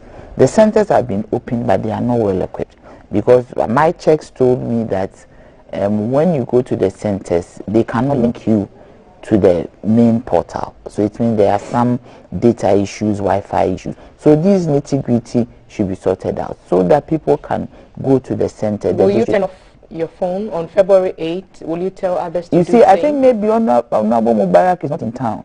If you tell somebody to turn off their phone, then it means that the person is losing income. Some people work with their phones in this COVID. So it will be very difficult to say somebody should turn off their phone unless he has a package for them. Because people are using their phones to work. That one, I do not think that it will be. Me as a General Secretary of the Convention People's Party, if I turn off my phone, I am in trouble. So not everyone can do that. And you don't anticipate that it will be as effective as perhaps the team hopes? People use phones to work. And in this COVID and the way in January we have to pay school fees, we have to do one of things after Christmas. You say that somebody should turn off their phone in February. I mean, for me, it is not very tenable. Okay, they should really look at the issues as it is, and instead of bringing this one to mix things up. Ellen, a boycott on February 8th? Well, everybody has a right to call for a boycott, and everybody has a right to either agree or not agree, or participate or not participate. As Angela Naya said, he's just mixed up the issues. Yes, there are lots of things wrong with the SIM re-registration. I have my personal issues. In fact, I haven't even attempted because I can't imagine myself going to stand in line for 5, 6, 7, 8 hours. I won't do it. So I agree with some of the portions where they said we should be able to register online or in our homes. Yes, I agree with that. But to tell me, a matter of 2, that I should turn off my phone. So if there's an emergency with my children, how they contact me? Yeah. For what? Okay. Now your thoughts on the water situation. The water situation. We have to talk about black stars. We are going to go through this. In fact, in the next few years, we'll be importing this from outside Ghana. I'm going to be blunt about this. We were all here last year when the president made an announcement through the Ministry of Lands and Natural Resources with the Ghana Water Company Minister of Sanitation. If you remember, they went on a tour in the central region to all the water treatment plants. It was right here that we sat and we discussed it. All of us as Ghanaians, we are recalcitrant. Our ears are hard. You are sweating. As a Ghanaian, you go and sit in water. That you know, this is direct. It is straight to all of us. And we have decided not to heed. And we have rather heaped insults on the president. We've heaped insults on the ministers. Look at the insult that we insulted them in this country. So for him, he's the president. We voted for him to make sure that we are safe. But with this character, we should get ready for more trouble. I am not in any way sympathetic to all of us. It is our fault that as a God-created human being, you can go and sit in water that you know. That's where you drink from. That is where your neighbors drink from. That is where you do everything from and go and win sand. What do you want us to do? We should still continue treating them with kid gloves. So officials should be more up and doing. It is not the officials. We as Ghanaians, the officials are doing it. That is why we send the military. That is why the ministers and everybody is up and doing. The rest of us as Ghanaians, what are we doing? We are heated now. I can't even bring the black stars matter again. You see, Thelma, the point is that one thing that Ghanaians are very good at quoting laws, but the application of the laws is nil. I think this time we start using our bylaws and start punishing people for some of them. Now let's talk about the black stars. Your expectations for the game before we Thelma, what expectations? We've never had. You don't have expectations. 40 years. We have never brought home anything. If your child goes to school and he doesn't bring anything, what happens? We have spent what? How many millions? 20-something millions on this group of people. I think they are 22. 20-something million. If we divided 1 million per person, and they haven't come home with anything. They are not coming home with anything. I promise you. So you don't have any encouraging words? I am fed up with hope. Do you get me? I am fed up with hope. This hope is not very hopeful. No, this kind of hope is not, I don't even know what to say. I'm fed up with hope, my dear. I think that what we have to do in this country is to forget about these Obroni boys when we go and bring them. They are out there. Their legs are good. They don't want to get hurt. We should start grooming our own team for the Black Stars and stop going to any tournament for the next 5 years, so we don't waste money, and we groom the young ones, people who are committed. These people, they are not committed. They have names like Ayuk. Their father was a footballer. They have to be in there whether they are good or not. By their name, they have to be there by right. Then they've earned a place, surely. Which they've demonstrated what that they have the capability. What capability? Okay, Ellen. What capability? They have no score. Let me pick Ellen's thoughts so that we can make room for. No, tell me in September I'll be 40. The last cup Ghana got, we got it in June 1982. That was almost 3 months. Yes. How? And you expect me to be what? To do hopeful. What hope? What kind of hope? This panel has not offered hope to the last team. time they have what kind of hope? $25 million. Dollars. They have just choppable dollars. You're looking for only 50,000 to do some few things. To see a few things. But positivity from my side. It is not positivity. Black Stars playing Gabon tonight, and well, for the sake of Ghana, we just want you to do well. But they don't think about Ghana. So we just want you to do well. There are other things in the papers that we could have touched on. Of course, schools are reopening on January 18. We did not have the opportunity to talk about that. Basic schools return January 18. SHS on February 7. Story in the Daily Graphic. Of course, the Speaker of Parliament is calling for stronger partnerships in 2022 as the House readies to resume sitting. Companies register cleanup is ongoing. Over 2,700 messages have been removed from the register. COVID still a topical issue. Numbers are reducing, but the vaccine matter is still in contention. Some doctors called for a halt in the vaccination exercise. Those have been quickly shut down by the Director General of the Ghana Health Service, Dr. Patrick Kumar Boaje, saying that the vaccines actually offer a high level of protection against the disease, calling for more people to get vaccinated. The vaccines are in town, so that conversation is still very much dominant. The ambulance service, is it free, is it not free? That has also dominated the Finder newspaper, asking, carrying a story on the ambulance service, asking for a post-mortem to be carried out on a woman who passed away. You remember, if you've heard at all, that a woman hemorrhaged seriously and was being transported to another facility. Unfortunately, her life was lost. The family wanting answers. Ambulance service said, let's have a postmortem. Let's find out why, if she was in such dire straits, she was allowed to be transported. Of course, a certain man also went and impregnated his stepdaughter. We did not have the opportunity to get the women to speak about it. But all those details, the Inquisitor newspaper, 35-year-old man who impregnated his stepdaughter and slept with 2 of his own daughters. He's in the grips of the law. We did not have the opportunity, but the papers are out there, so go out and get educated. In studio, we'll be looking forward to a conversation on how to manage our in-laws. I have my pen, I'm grabbing my notebook, and I'll be making a lot of notes for the future, because I'm sure it's a topic that we'll all be very much interested in. Of course, don't forget we are streaming live on Facebook and YouTube. You can reach us on Instagram and Twitter. Follow our handles and join the conversations. Our WhatsApp number is also active, and it's 055-55-61034. And before we bring you those conversations, our in-house DJ Disco International is going to warm us up as the ladies take leave of us. The CPP General Secretary, Nanaya Achempem Jantua, thank you so much. And Ellen Amadeko, NPP National Women's Organizer, a member of the NPP Communication Team. Thank you, Ellen. And I'll see you all very, very soon for another edition of Headlines on GTV Breakfast. We'll be back.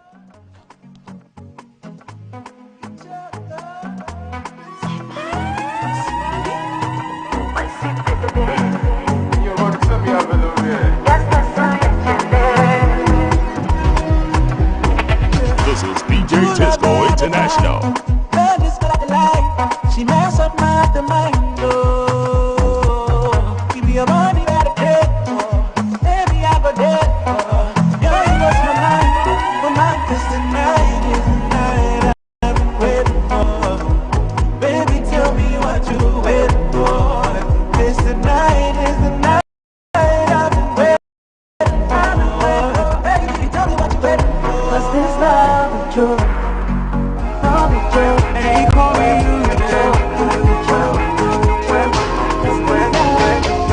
Call your mommy, make I call my mommy. Where they everybody they should hear what I have to say. My baby, pretty baby, oh my sexy lady, I can't wait for our wedding. And on that day, everybody goes suja, and on that day, everybody goes suja, oh binge.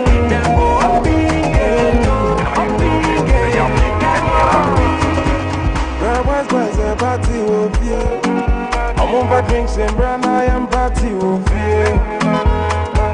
Yeah, I see my MP. Until my last name, I am last coming to my yard. Gonna walk beyond the party go my and son of peace. I didn't know, I didn't show. Party go my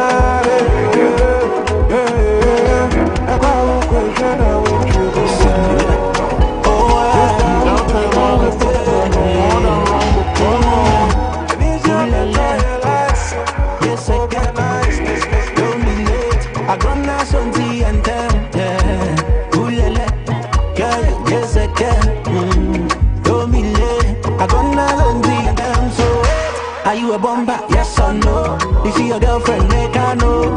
Boys, go carry, go. Party, I got them. Party, I'm a gun, feel I'm for body. You the feel I'm for body. Oh, party, I got them. Party, I got them, feel I'm for body. Go tell a friend, we go mania, we go scatter, and they hope it go bad. If you no get money, go home. All my fine girls won't go low. Shame how you should say you they hold. But when they know if you know you broke. Up in the party I do every day. My friends they call me Jawule, Jawule, Jawule, So when you see me on a Friday This is DJ Tisco International. Party,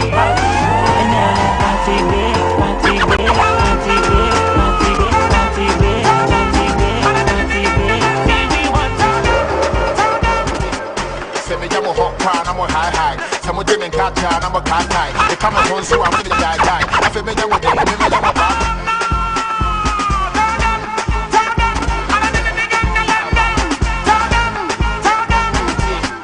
Say me I'm a hot pan, I'm a high. Some of them in catch and I'm a cat high. They come on so I'm say me a guy. I feel me young with them, me young with bye. Up in the bomb when you mama na for good thing. But I'm in your bar, one of the bossing. But I'm waiting to go up upon them.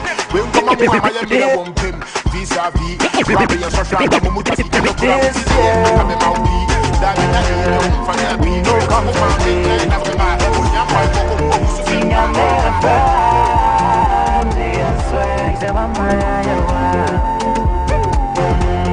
See this, yeah. Man, no get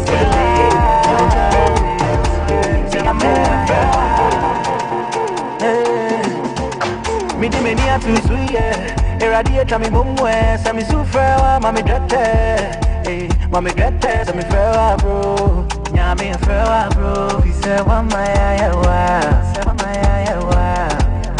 this year we go come to play. See nyami a frewa, I swear, fi se wa mayawa.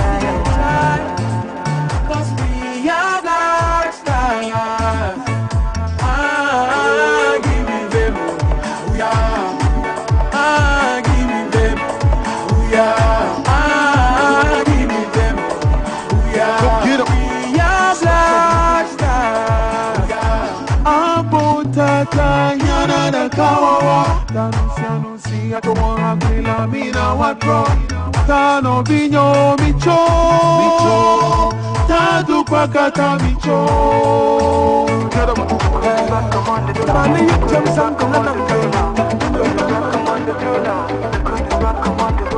This is DJ Tisco International.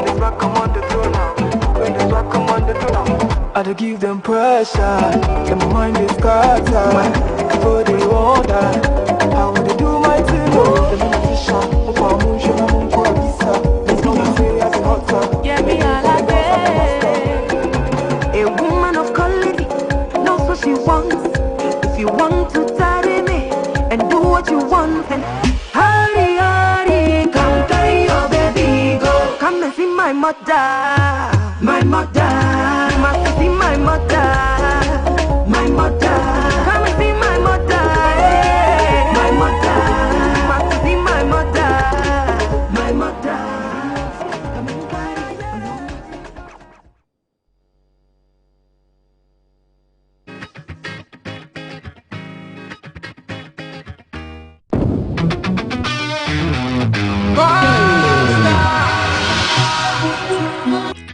Live from the capital, this is the Breakfast Show.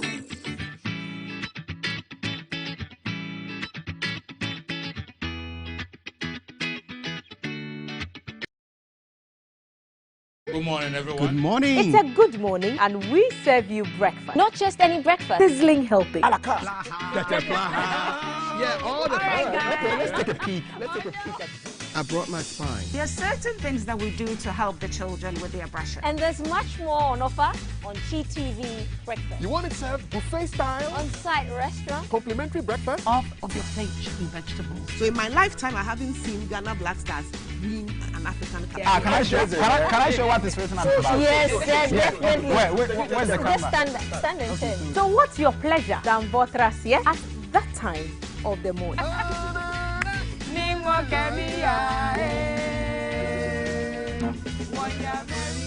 So never skip breakfast. On GTV Breakfast. From Monday to Friday at 6 a.m. We've got you covered with a trusted team.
It's a good morning, and we serve you breakfast. Not just any breakfast. Sizzling helping. And there's much more on offer on GTV Breakfast. So what's your pleasure than Votras, yeah? At that time of the morning. You want it served buffet style? Complimentary breakfast? On-site restaurant. Or room service? We've got you covered. From Monday to Friday at 6 a.m. With a trusted team. So never skip breakfast. On GTV Breakfast.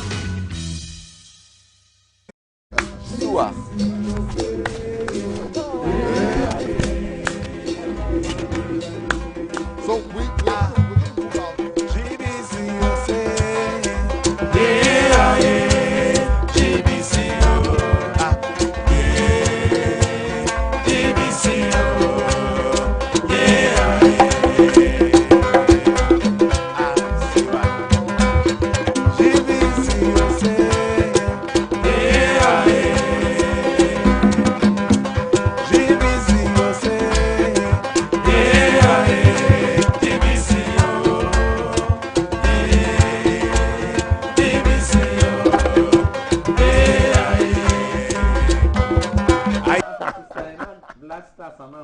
One time. One time. 40 years in the desert. We are coming out. I like that. And we are winning. One time. I love the trophy that we have in front of us. But how do you win with your in-laws? I'll start with you, Zain. You start with your mindset. Yes. Mindset. Your mindset first. And let me tell you, Kafi, that you cannot marry and ignore your in-law. Every in-law loves their son or daughter. Yeah, I'll be a good daughter. So there's something I call the triangle of it. All right? The husband, the wife, and then the in-laws are there. But you can only do this when the two of you understand exactly what you are in marrying. And every in-law will love their son or daughter. So it means that they cannot take sides. Another aspect of it is that where you are going to marry, where you are going, they see you as a traitor. They see you as a foreigner. They see you as somebody who's come to steal. They see you as somebody who had not toiled so much that now you want to be. So there's always a force awaiting for you. So if you are not able to, as it were, understand what you've gotten yourself to, and then you do not jaw with the man or the woman on the same platform where there is a discussion. You don't just elope and then go to mommy and go to daddy and then leave the husband or the wife there. No. But the two of you must be able to work it in such a way that, hey, we understand what we are about, this is ours, and this is what we're going. If that understanding is there, you can get it. But if it's not there, and it is that situation where I have been a single mother, your father wasn't there, your mother wasn't there, and I have taken care of you, and now, no, they will come and still monitor what is going on, because I know the best for my son. I know the best for my daughter. So they will come. That aspect is there. There's nothing you can do, because they still want to ensure that so they will always infiltrate. All right, so mindset is important. Mindset is important. And you must know that there's a kind of feeling that they have for their daughter or their son. Totally right. Okay, Mama, do you have anything to add, or you disagree with anything that Kweku has said so far with how to win in your relationship with in-laws? Thank you so much. Happy New Year to all the viewers that I'm seeing, or you are seeing me for the first time this year. And to you, Carl, and to my big bro. You look so. My big bro, I don't Let me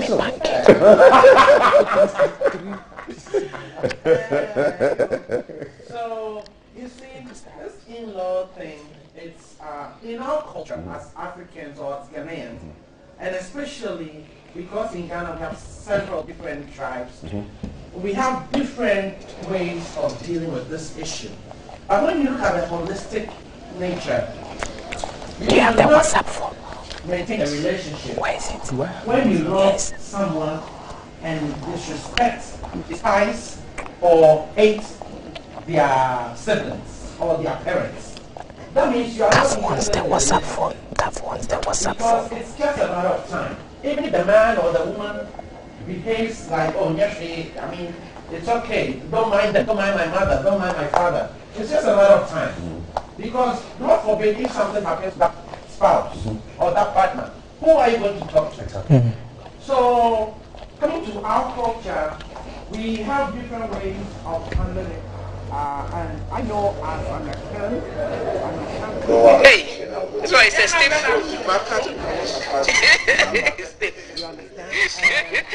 oh, behind you go into a relationship and the mother of the man doesn't like you.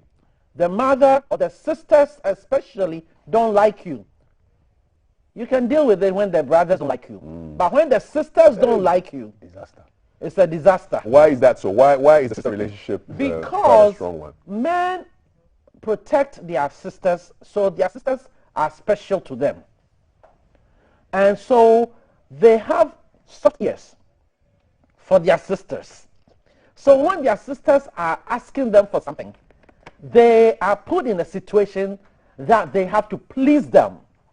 And so if you have a man who is influenced so much by his sister, you'll be surprised that you are put in a position where he has to make a decision, a choice between you, the wife or the girlfriend or the fiancé, and his sister. He will lean somehow towards his sister because that sister is influencing him, especially if she's an older sister and she took care of him. And they will cry. But if it's a younger sister, sometimes you can get your way around it. But the older ones. But if it's an older sister, watch out. Who was giving him a bath? Yes. Who was cleaning his little thing for him, and now it has become a big thing for you. A big little thing for him, big thing for you. Yes, yes. You know, she's seen him grow. She has seen him grow. She was taking care of him when he was at work. She influences him in his decisions. She can tell him, Kwesi, this girl is not right for you. And so you can marry her. Okay. I'm in love with her. She's my world. Well, not so long as I'm alive. Okay. So you have to watch those relationships. So those relationships can truly impact your marriage or your friendship. Okay. Because he is torn between a place where he loves both of you, but one is more influential than you. The other. Yeah. Great stuff. I like the insights. Let me come to you, Zain. Yes. Before you talk to me about or to us about the biggest challenges in the in-law relationship, when those who are in boyfriend, girlfriend, and relating to the parents of their boyfriend or girlfriend as in-laws, are they making a mistake? I mean, doesn't the in-law start from when you are married? No, it starts from when you are courting. It starts from when. But there's no link there. There's no. Yeah, it doesn't matter. But then you'll be presented to. Yes, but if you haven't sent the drinks and anything, how are they your in-law? I remember mine. I was going there. They know me. The day I was to do the traditional one, the man said, "Who is sitting here? I don't know this man." I got the same experience. Fantastic. Yeah. Now, what it means is that, yes, you still need to see the chemistry. You still need to see the way they approach you, how they perceive you, how you go. So all these things will help. Then you authenticate it that, hey, I am the solid person, solid woman that if I do marry your son or daughter, I'll be able to be fruitful. Yeah. They want to see that. It happened to me. Big time. Yes. So they will ask you that question, who is this guy? Yeah. And that is what you need to prove. No, my father-in-law was at a party and he says, well, he was introducing people, and then my future father-in-law, he was introducing people. When he got to it, he says, well, this man, I've been seeing him here, but exactly what he's doing here, I don't know. And again with mine, I felt so offended. Yes, you will be. I was given a book. The man, when I said that I'm in to come and do, the man gave me a book, one of the Shakespeare's work, King Lear. The story of King Lear. Yes. This is my favorite daughter. Don't mess around. Exactly. If you do anything. So I wasn't surprised when it came to a point where I'm doing some kind of a gesture. The man can look straight, but it's my daughter who said, you should come and give me this. So it's there. So it starts on that level. It starts on that level. So in that courtship aspect, you still need to get a buy-in. Okay. I always call it, how do you greet them? How do you perceive them? How do you go there? It builds a bigger picture. But if you go there, you show some kind of arrogance. I'm sorry. Okay. They will push you when the real deal comes. Now, what are the biggest challenges in managing the in-law relationship? What for you? Intrusion. Who is intruding? Yes, they are coming. The parents. The in-laws are coming to see what is going on. When a number really? People do that? My son doesn't eat this so. Only exactly. Intrusive. Really? They want to make sure that I see what is going on because that's my son. That's an interesting point. Nana, if your mother-in-law intrudes, what are the strategies you can use to deal with an issue like this? I believe, your father-in-law? For the sake of respect, you should allow your husband to deal with his mother. So I will recommend that don't directly reproach your mother-in-law. Don't confront your mother-in-law. She is the mother of your sweetheart. So when you go to bed with your husband, you tell him, baby, I think mommy is stepping overboard. Can you let her leave your feeding to me? And assure her that I know what I'm doing. I'm making you happy, both up and down. So she should stay in her lane. What is up and down? Up and down. No, for those who don't know. Oh, those who don't know. May I ask questions for people who don't know? I ask people questions for people who don't know. I'm giving you the food that you need in the bed, and I'm giving you the food that you need for your mouth. All kinds of nutrition. All kinds of vitamins. Okay, all right. I get you. Minerals, balanced diet. Yeah. Essential oils. Essential oils, all inclusive. Right. So for a good relationship to survive, the woman must deal with her in-laws through her husband. Exactly. You have no business confronting your mother-in-law, your father-in-law, your sister, brother-in-law. It is out of line. So make sure that you have a private conversation with your husband, not in front of them, but in your bedroom, especially after you have given him the bedmatics, when he is mesmerized and he's in cloud 9 and he's confused. Then you drop the bomb. Baby, you see how I make you feel? Let your mother is not trying for me. What a setup. Your mother doesn't know. What a setup. Your mother cannot do this for you, baby. Let her know the heaven that I'm taking you. This heaven is only between you and I. So it is up to the man or the woman to translate or explain. You see, when you want the law to be translated or explained, you go to Supreme Court. You cannot go to Circuit Court. No. You go to Supreme Court. That is where they translate the law. So let your husband translate the law of the marriage to his folks. All right. And your interference will bring disrespect and rudeness, and they will think you are rude, you are arrogant, and all that stuff, and you don't need that. So work through your spouse to reach that person. Okay. Absolutely. And Gaffy, this is what I say, that you need to market your wife to their whatever, yes. and then market your husband too. So if you don't do that, if you don't present me well, if you don't let them know that, look, this is the man I'm spending the rest of my life with.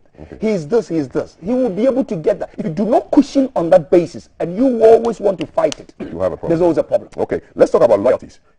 Couple freshly married.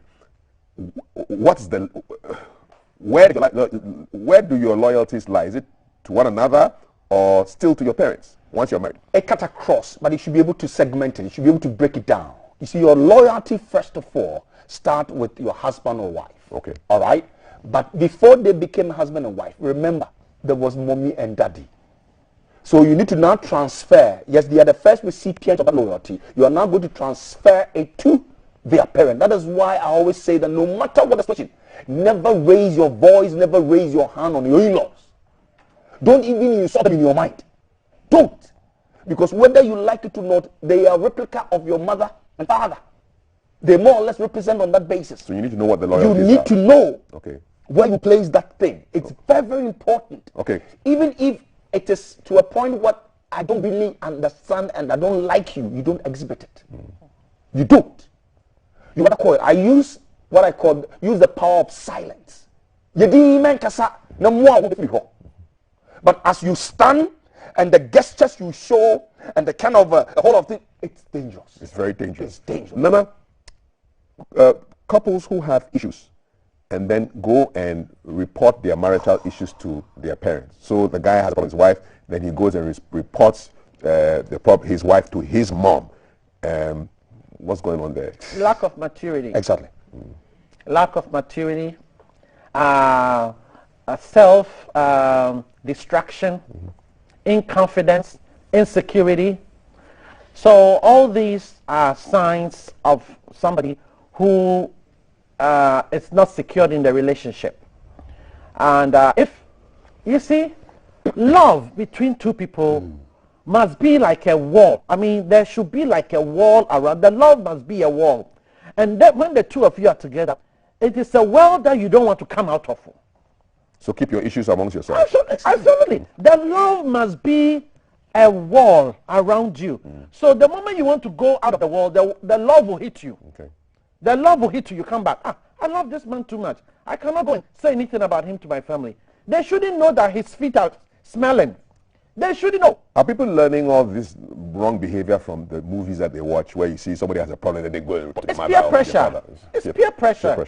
You know, influence from friends. That's why one of my serious prayer topics is praying that my children are not influenced by friends. That is one of my serious topics, because you may be teaching your child something good at home. But the peers. But when they go out of home and they meet their friends, there may be some who are more influential on your child. And they will teach your child what you don't want your child to know. Okay, so influence is really, really important. This is a conversation on managing the in-law relationship. My guests are Reverend Dr. Nanaya Owusu-Prempeh, Chairman and CEO of Tinaifa Group, and Kweku Edumata, who is a marriage and a relationship counselor. Our WhatsApp number is 055-556-1034. If I feel as generous as the Black Stars will feel tonight, we may just open the phone lines for you to have a chat, share your experience on in-laws. Kweku, I want to talk to you right now about boundaries. Should you set boundaries that your in-laws or your parents' in-laws should not cross? Yes, and you should not edify it. It should be between the two of you. The boundaries is that, look, before mommy says or your mother says he's coming, let's discuss it. What are we going to do? It's one of the boundaries.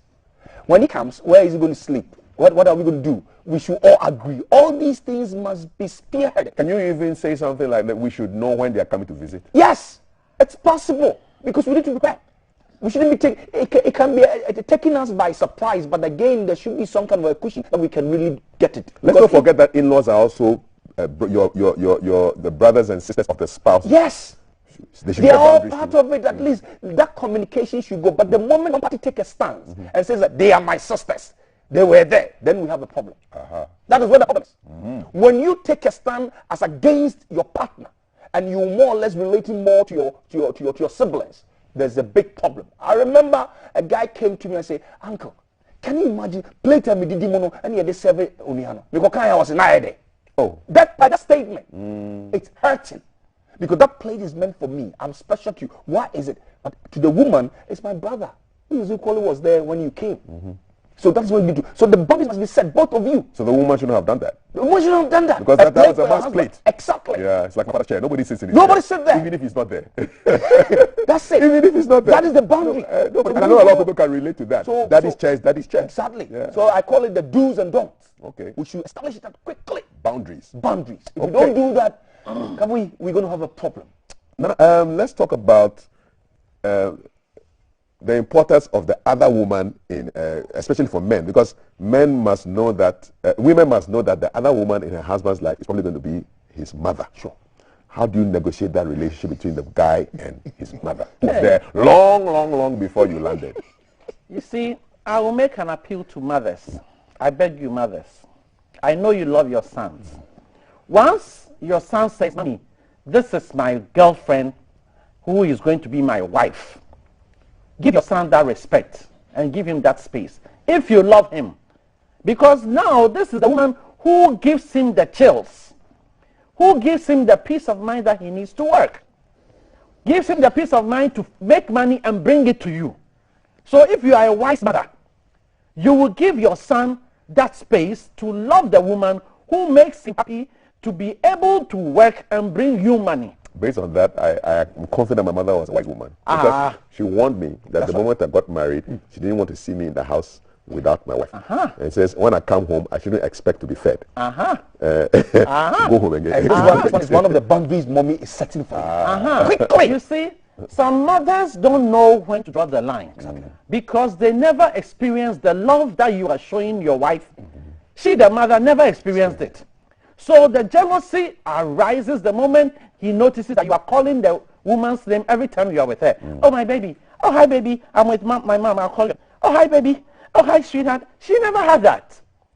And she is getting to a place where she can't let go. And when that happens, you need to pray. Hey, Mama, so tired. Pray, oh. You need to. If you don't pray, that mother will start going to see shrines. Yeah. Let my son's mind come back on me. Exactly. Let my son come back and take care of me. So now the mother spiritually is working against your wife. And she's smiling at you that she loves you. You don't love your son, oh. If you're taking him to shrine, so his mind will come back on you. You don't love him. And so many men don't know when to draw the line and say, "Mommy, I love you. This is yours. This is for my wife. If you want to come and visit me, my wife is the CEO of the house. You cannot come and visit me without my wife knowing." And then they all catch me no. That is what I was saying. Then they all catch me no. Big drama. That's it. And you realize that when that statement comes, it's like pain. It's like anger. She's going to mark it down. Yes. You've got to be very careful. Got to be careful. All right. How about the issue of babies? In-law pressure. And a lot of the time, this pressure is most of the time on the men. On the women. That to deliver children.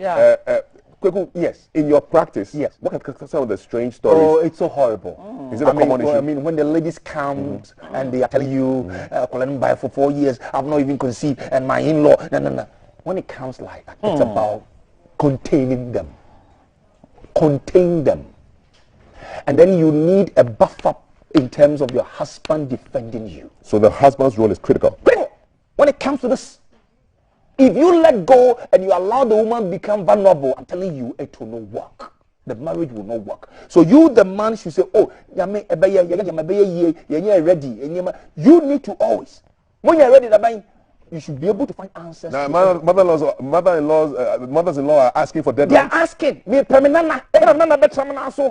Yes. Oh, I mean, and they will say it so horrible. I'm not a counselor. I don't know. I don't get this. Yes, and then they will come and say, competition. Then start comparing. Then when they come, you're the only man. Dress it. What to me now?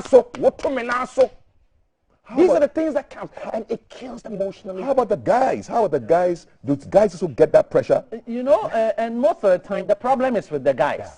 No, it's a 50-50. No, most of the time. No, that's what I said. I've seen the data. 40% women, 40% men, 50% together. That's right. Don't blame us. That's right. Go and talk to the fertility doctors. No, it's the equal. men are drinking so much. Alcohol is killing the sperm. Alcohol. It's killing your sperm. Every day you are losing one sperm. And you need 1 million. Quite a few. Every day you are killing some. The alcohol must be cut off or slowed down for the men. And the aphrodisiacs. The aphrodisiacs that they are using to strengthen the gargantuan thing. They want power. They want juice. They want this. Those things are killing your sperm. And then eventually your mother will say, you're going to bring a barren woman. God never made any woman barren. So if there is an issue and you are putting all the blame on the woman, when the man is even failing to go for medical checkup, the women say, sweetheart, let's go to see the doctor. Oh, let's go and pray with the pastor. Oh, when your pastor Sembia. Hey, you need a combination of both. Prayer and action. The prayer is important because the day you are married, some people come to the wedding and all they don't want to see is the marriage succeeding. Do you understand? So if you are having marriages and you are not inviting pastors, powerful pastors, to come and pray over the marriage, you go into the marriage thinking everything is good.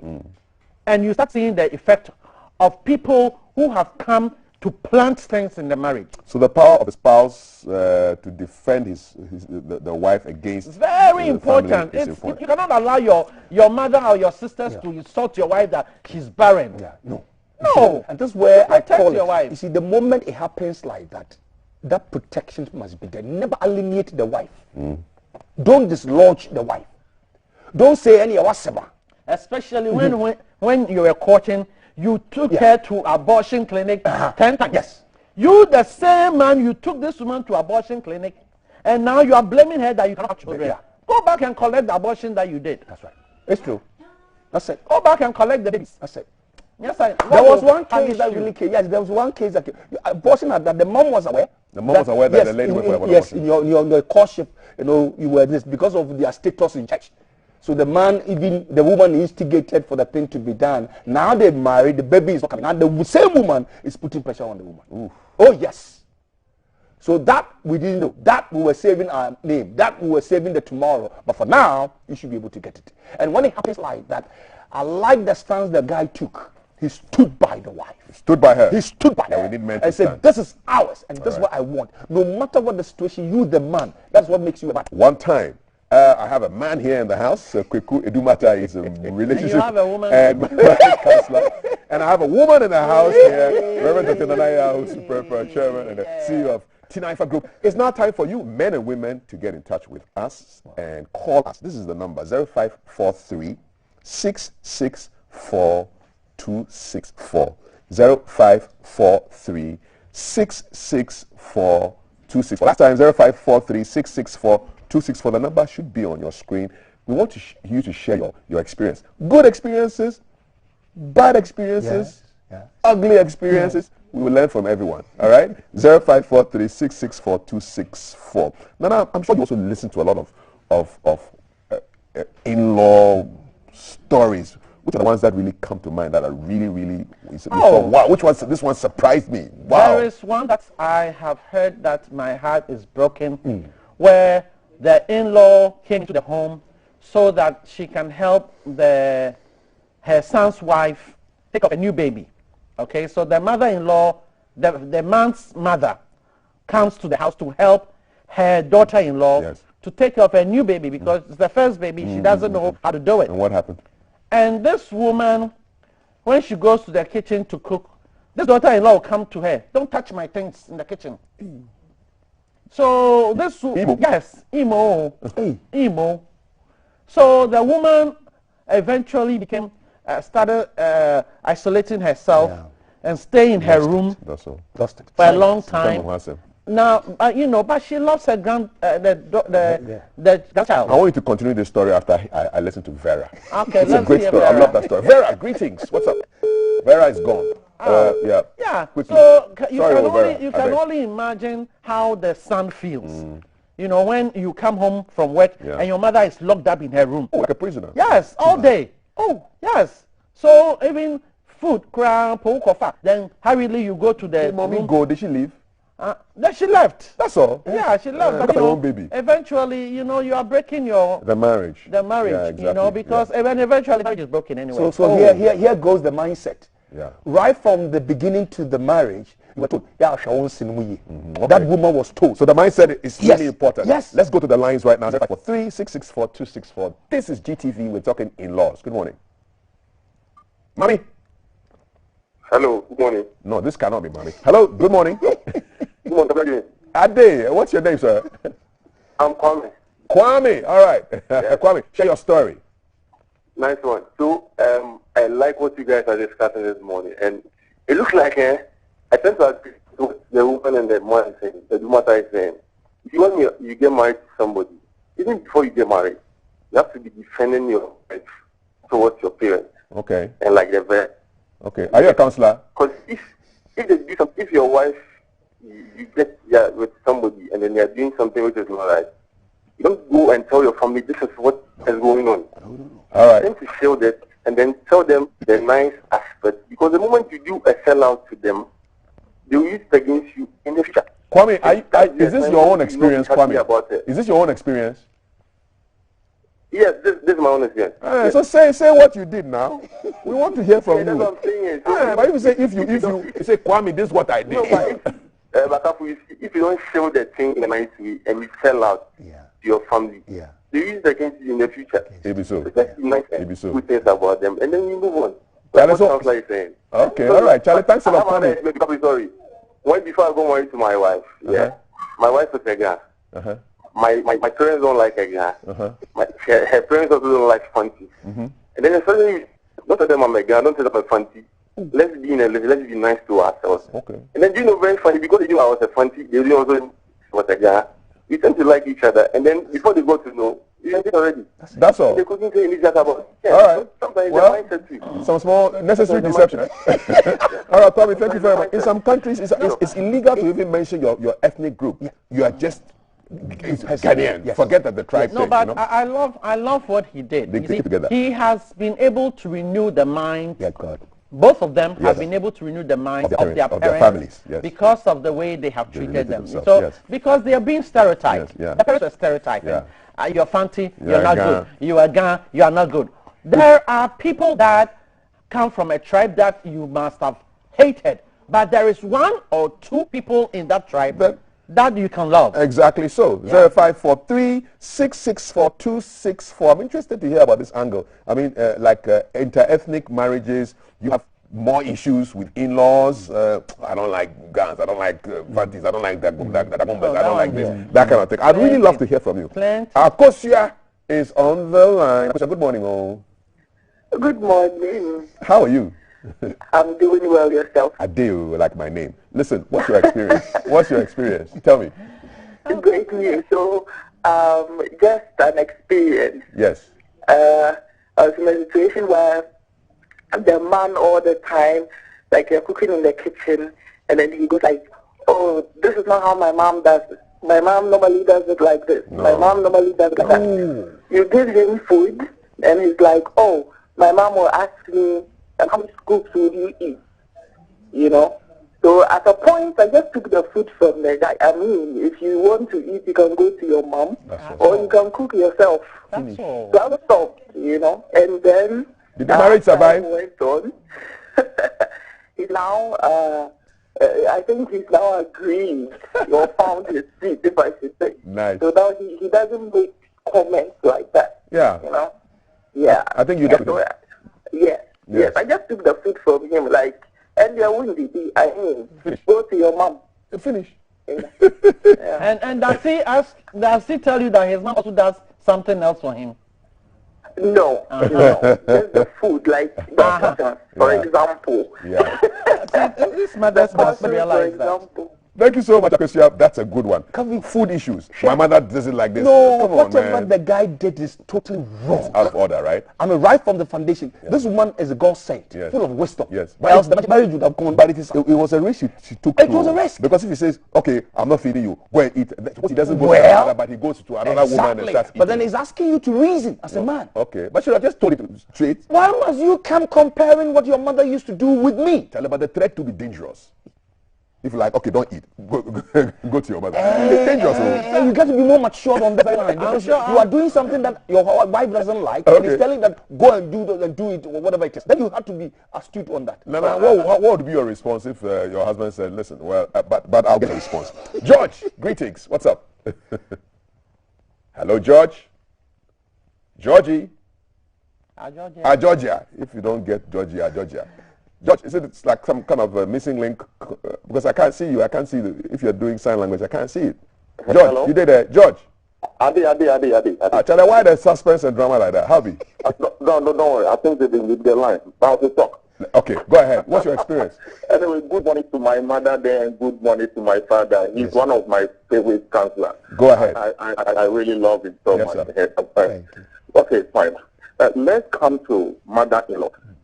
Secondly, let me go to our local language so that everybody will understand it. Yeah. You can't tell what in Yamini Tower in us and say, Oba, any Bema, you say, and I see a tail. This I made me Obana for Chile Mammy. Eddie and Obana to Edmund after Alpha Chona Cinemani. Automatically, Obana Mammy and your name Mammy. Sure. There was the Worcester Obana son. You should also go to my house. And then either you choose my father or my mother as one of your parents. That is it. Right. The love I have for my mother, I have to give that love to my wife's mother. Because yes. And you were influenced you in Nampufon, excuse me, in fact, so forth in the emblem. Because one first time you know, even if the Obama man you should choose one of them to be your best. Okay. One of them should be your best. Because means when I say, me mommy, the Obama Mako orientation, what they give me free memory, or about the shame, I'm a messiah. Okay. And have to give that respect to my wife, no matter what it is. Respect the wife, respect the husband. Thank you so much. George, message on WhatsApp. Pressure is mounted on the male moments before marriage to tie the knot, and right in between the journey of the marriage, the pressure is mounted on the female when childlessness issues crop up. God have mercy on us. This is Mena Hunter Frankobab of New Edubiasi on our WhatsApp line. There's so many messages here. Apenyo wisdom. I want to know whether is it good to give money to your in-laws without your partner's knowledge? Yes or no? Your wife doesn't know and you give money to her mother or her father. Your partner should know. You should know. It depends. It depends if you want to just surprise them. Okay. You know, but if you are doing it so that you will spite your spouse, that's not wrong. Let's go to Kwame on the line 0543-664-264. You are live on GTV Breakfast. Good morning. Kwame. Yeah, good morning to the panel. One time. Charlie, what's on your mind? Yeah, what's on my mind? You know, when I got married, I made sure I told my wife, you know, it's something I shared with her, that we need to give space to our mother-in-law or whatever. And in most cases, when you get married, you see that it is always the mother-in-laws who are the troublemakers. So when you bring them in or you accept them in, it's the problem. You see? What I've seen from my experience is when I got married. Yeah. My wife had all the space for my mother. That's the mother-in-law. Okay? And my mother never, you know, interfered into our marriage. The only time she got involved was when we had a son. You know, that is a grandson. So she just came into her. Okay. But she also gave us space. All right. So space is important. Space is important, says Kwame. Thank you very much. A message here. It says, the separation of my parents was caused by my father's elder sister. That's my greatest regret. That my parents are not together. I believe my dad died out of pain. It is true. So the sister too He says his father's bigger sister. Just confirms what you said. That the elder sisters, you have to watch them because they can. Especially if she has failed in every marriage that she goes, but you are succeeding and things. She doesn't know why her brother should be taking so much good care of you, not knowing that you are contributing to their marriage with her brother. And they will tell you that you are chopping my brother's money. You are chopping, I beg your pardon, chopping whose brother's money? When you are sleeping with her brother, is she there? Is she the referee? It's a good question. And let's go to Alex, who is not the referee, but is enjoying the conversation. Alex, good morning. You're watching GTV Breakfast. We're talking about in-laws and the management of that relationship. What's your experience? Seriously, I'm so happy about this discussion because mine has to do with a lot of people are immature when it comes to marriage. And when you allow your parents to come into your marriage, let them have their space. That's right. Give them the gap and give them their line. There are certain lines they can't cross to your marriage, especially if you make your mother know everything that goes into your marriage. Right. That marriage will break. Because when they have certain touch to their children, and then that touch, every mother wants to look at it as if you are not taking care of the daughter, and the man also thinks the woman is also not taking care of the son. Yeah. Why, when I met you, if it is Anwamo, we are eating it and we are building our relationship. Thank you. Why should you not tell me that my mom prepared this soup for me, my mother also do this for me? Then go and marry your mother. Finish. It's as simple as that. So, Kwame, thank you so much for that comment. I'm glad you got through to us. Zain, I want to ask you, send you this comment. So, Ekia says they stay close to her husband's parents' house. And when her husband's finished eating, his mom will call him to come over because she's prepared food for him. And if the husband refuses to eat, mommy gets angry. Yes. How does Ekia is solve the this? practical issue. It's not in books. So how does Ekia solve this? Ekia will solve this by making sure that you ought to eat mine first. Ekia, if your food is eating, hallelujah. Or you allow him to go and eat the mother. Because I don't want to fight with the mother. I don't want to be entangled with anybody. Can Ekia tell the husband to tell the mommy that, listen, chill? Yes, that discussion can go on, but you have to be a bit prudent because the man had not seen the need of stopping eating mommy's food. Some of these things are witchcraft too. No, some of these things are witchcraft. Yeah. Witchcraft is not just flying in the air. Yeah. I bet you some no. Who discovered that? Who explored that witchcraft and go pretty soon. Hello, back to the phone line 05436664. What kind of Maggie are you using your food? Good morning, you are live. Efe. Hello, good morning. Greetings, Efe Afishapa.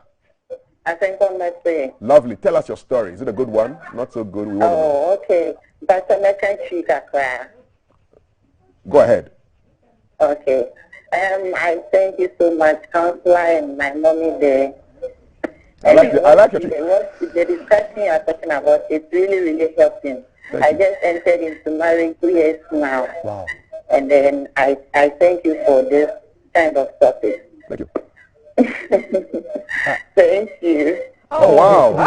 This is the most unique tree I've heard, man. It's on a whole new level. He has said it in English, man. 22 tree. Don't be small. I like that. To watch over and over again. Yes. 0543-664-264. So many messages are coming in. The in-laws from the wife's side came and protected the marriage, and so the in-laws from the husband also came and led the. So you're talking about cooperation. So the in-laws must understand that you're supposed to protect this union between your children. Yeah. I like that message very much. We're looking for more calls from you. Good morning. As for me, my wife goes to my family anytime there's a little issue, and she goes to insult me in their presence. No. So up to now, no one from my family likes to come closer to me. Sure. Now my family has advised me to leave her since she comes to them to display a heavy weight of disrespect in their presence. It has happened more than 3 times. Charlie, this woman gave him. So you go to the guy's family and then diss your husband in front of you know what it means? What does it mean? It means you, this woman, you don't respect us as family. Thank you very much. Simple. Last question. Last contribution from the caller. Good morning. Dennis. Kenneth. Yes, sir. Do you be that? Yeah, that is the name. Go ahead, sir. Yeah, like, thank God and thank you for bringing this conversation this morning. I just married recently, and before I married, I was with my mom, and we take plans. I play with her, and every day when I go to work and come, I go to her, and we are playing. We take plans. Now I'm married. I'm now with my wife, and we are taking plans. We joke. My mom still expects such kind of play and joke that I was doing to her, that if I come from where I should come to her and we joke and take plans, which is not possible.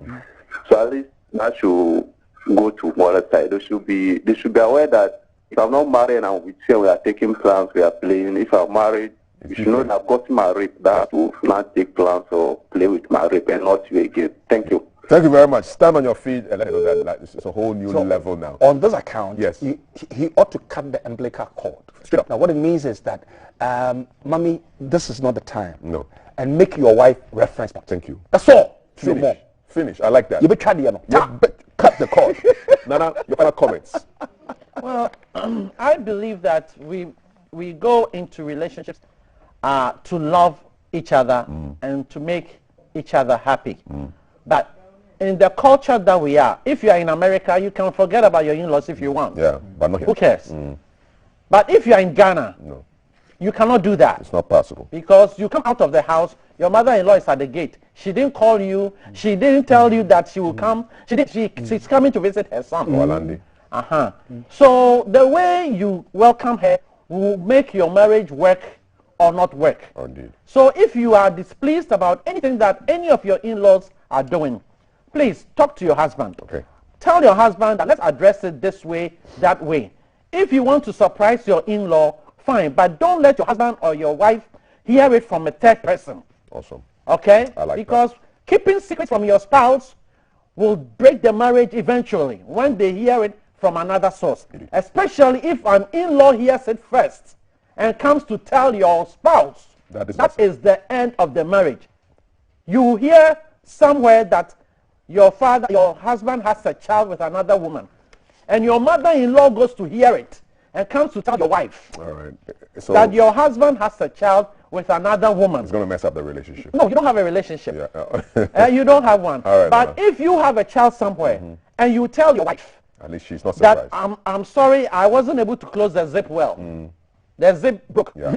So now I have a child. Allow your wife to think about it, consume all the anger she has, and come back. But if your mother-in-law goes to hear it outside, she will walk into your house and dress you up. And she will call you all the names that a useless man must hear. And we don't want to hear that. We don't want to do that. No. But you don't blame your mother-in-law. No. Because you didn't handle it well. Exactly. Mothers-in-law, please, allow your daughters to marry. Allow your sons to marry. You have done your part.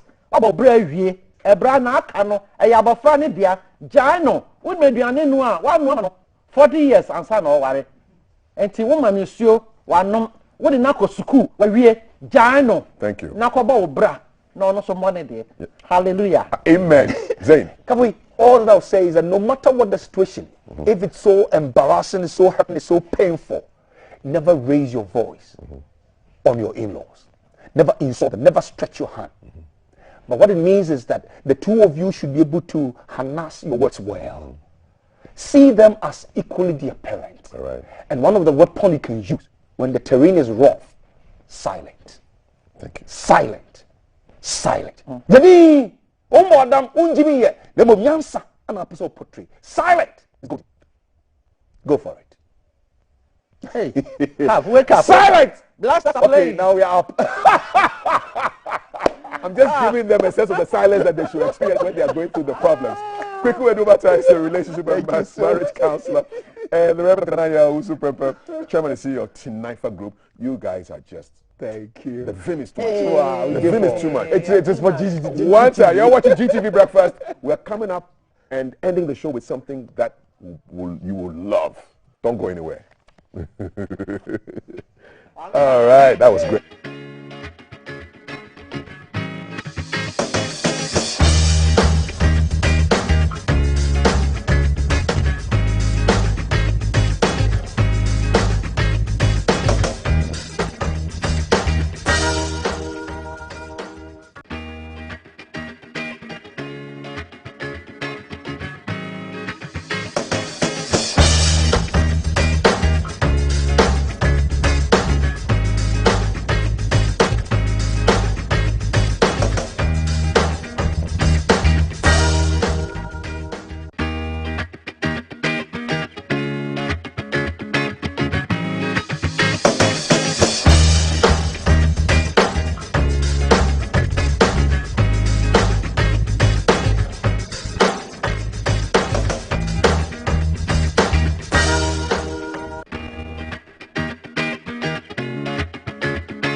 5 minutes to 10 o'clock, and this is GTV Breakfast. Remember, this show is going to be rebroadcast at 11 p.m. today.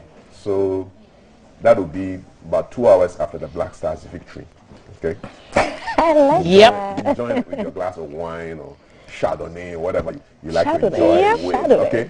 Because it's going to happen. All right? So remember, 11 p.m., this show will be rebroadcast on GTV. Ladies, looking fly in your Danny's Collections jerseys. Yep. Yes. DK. DK. It's happening. DK Collections. DK. Thank you. We love our jerseys. Thank you.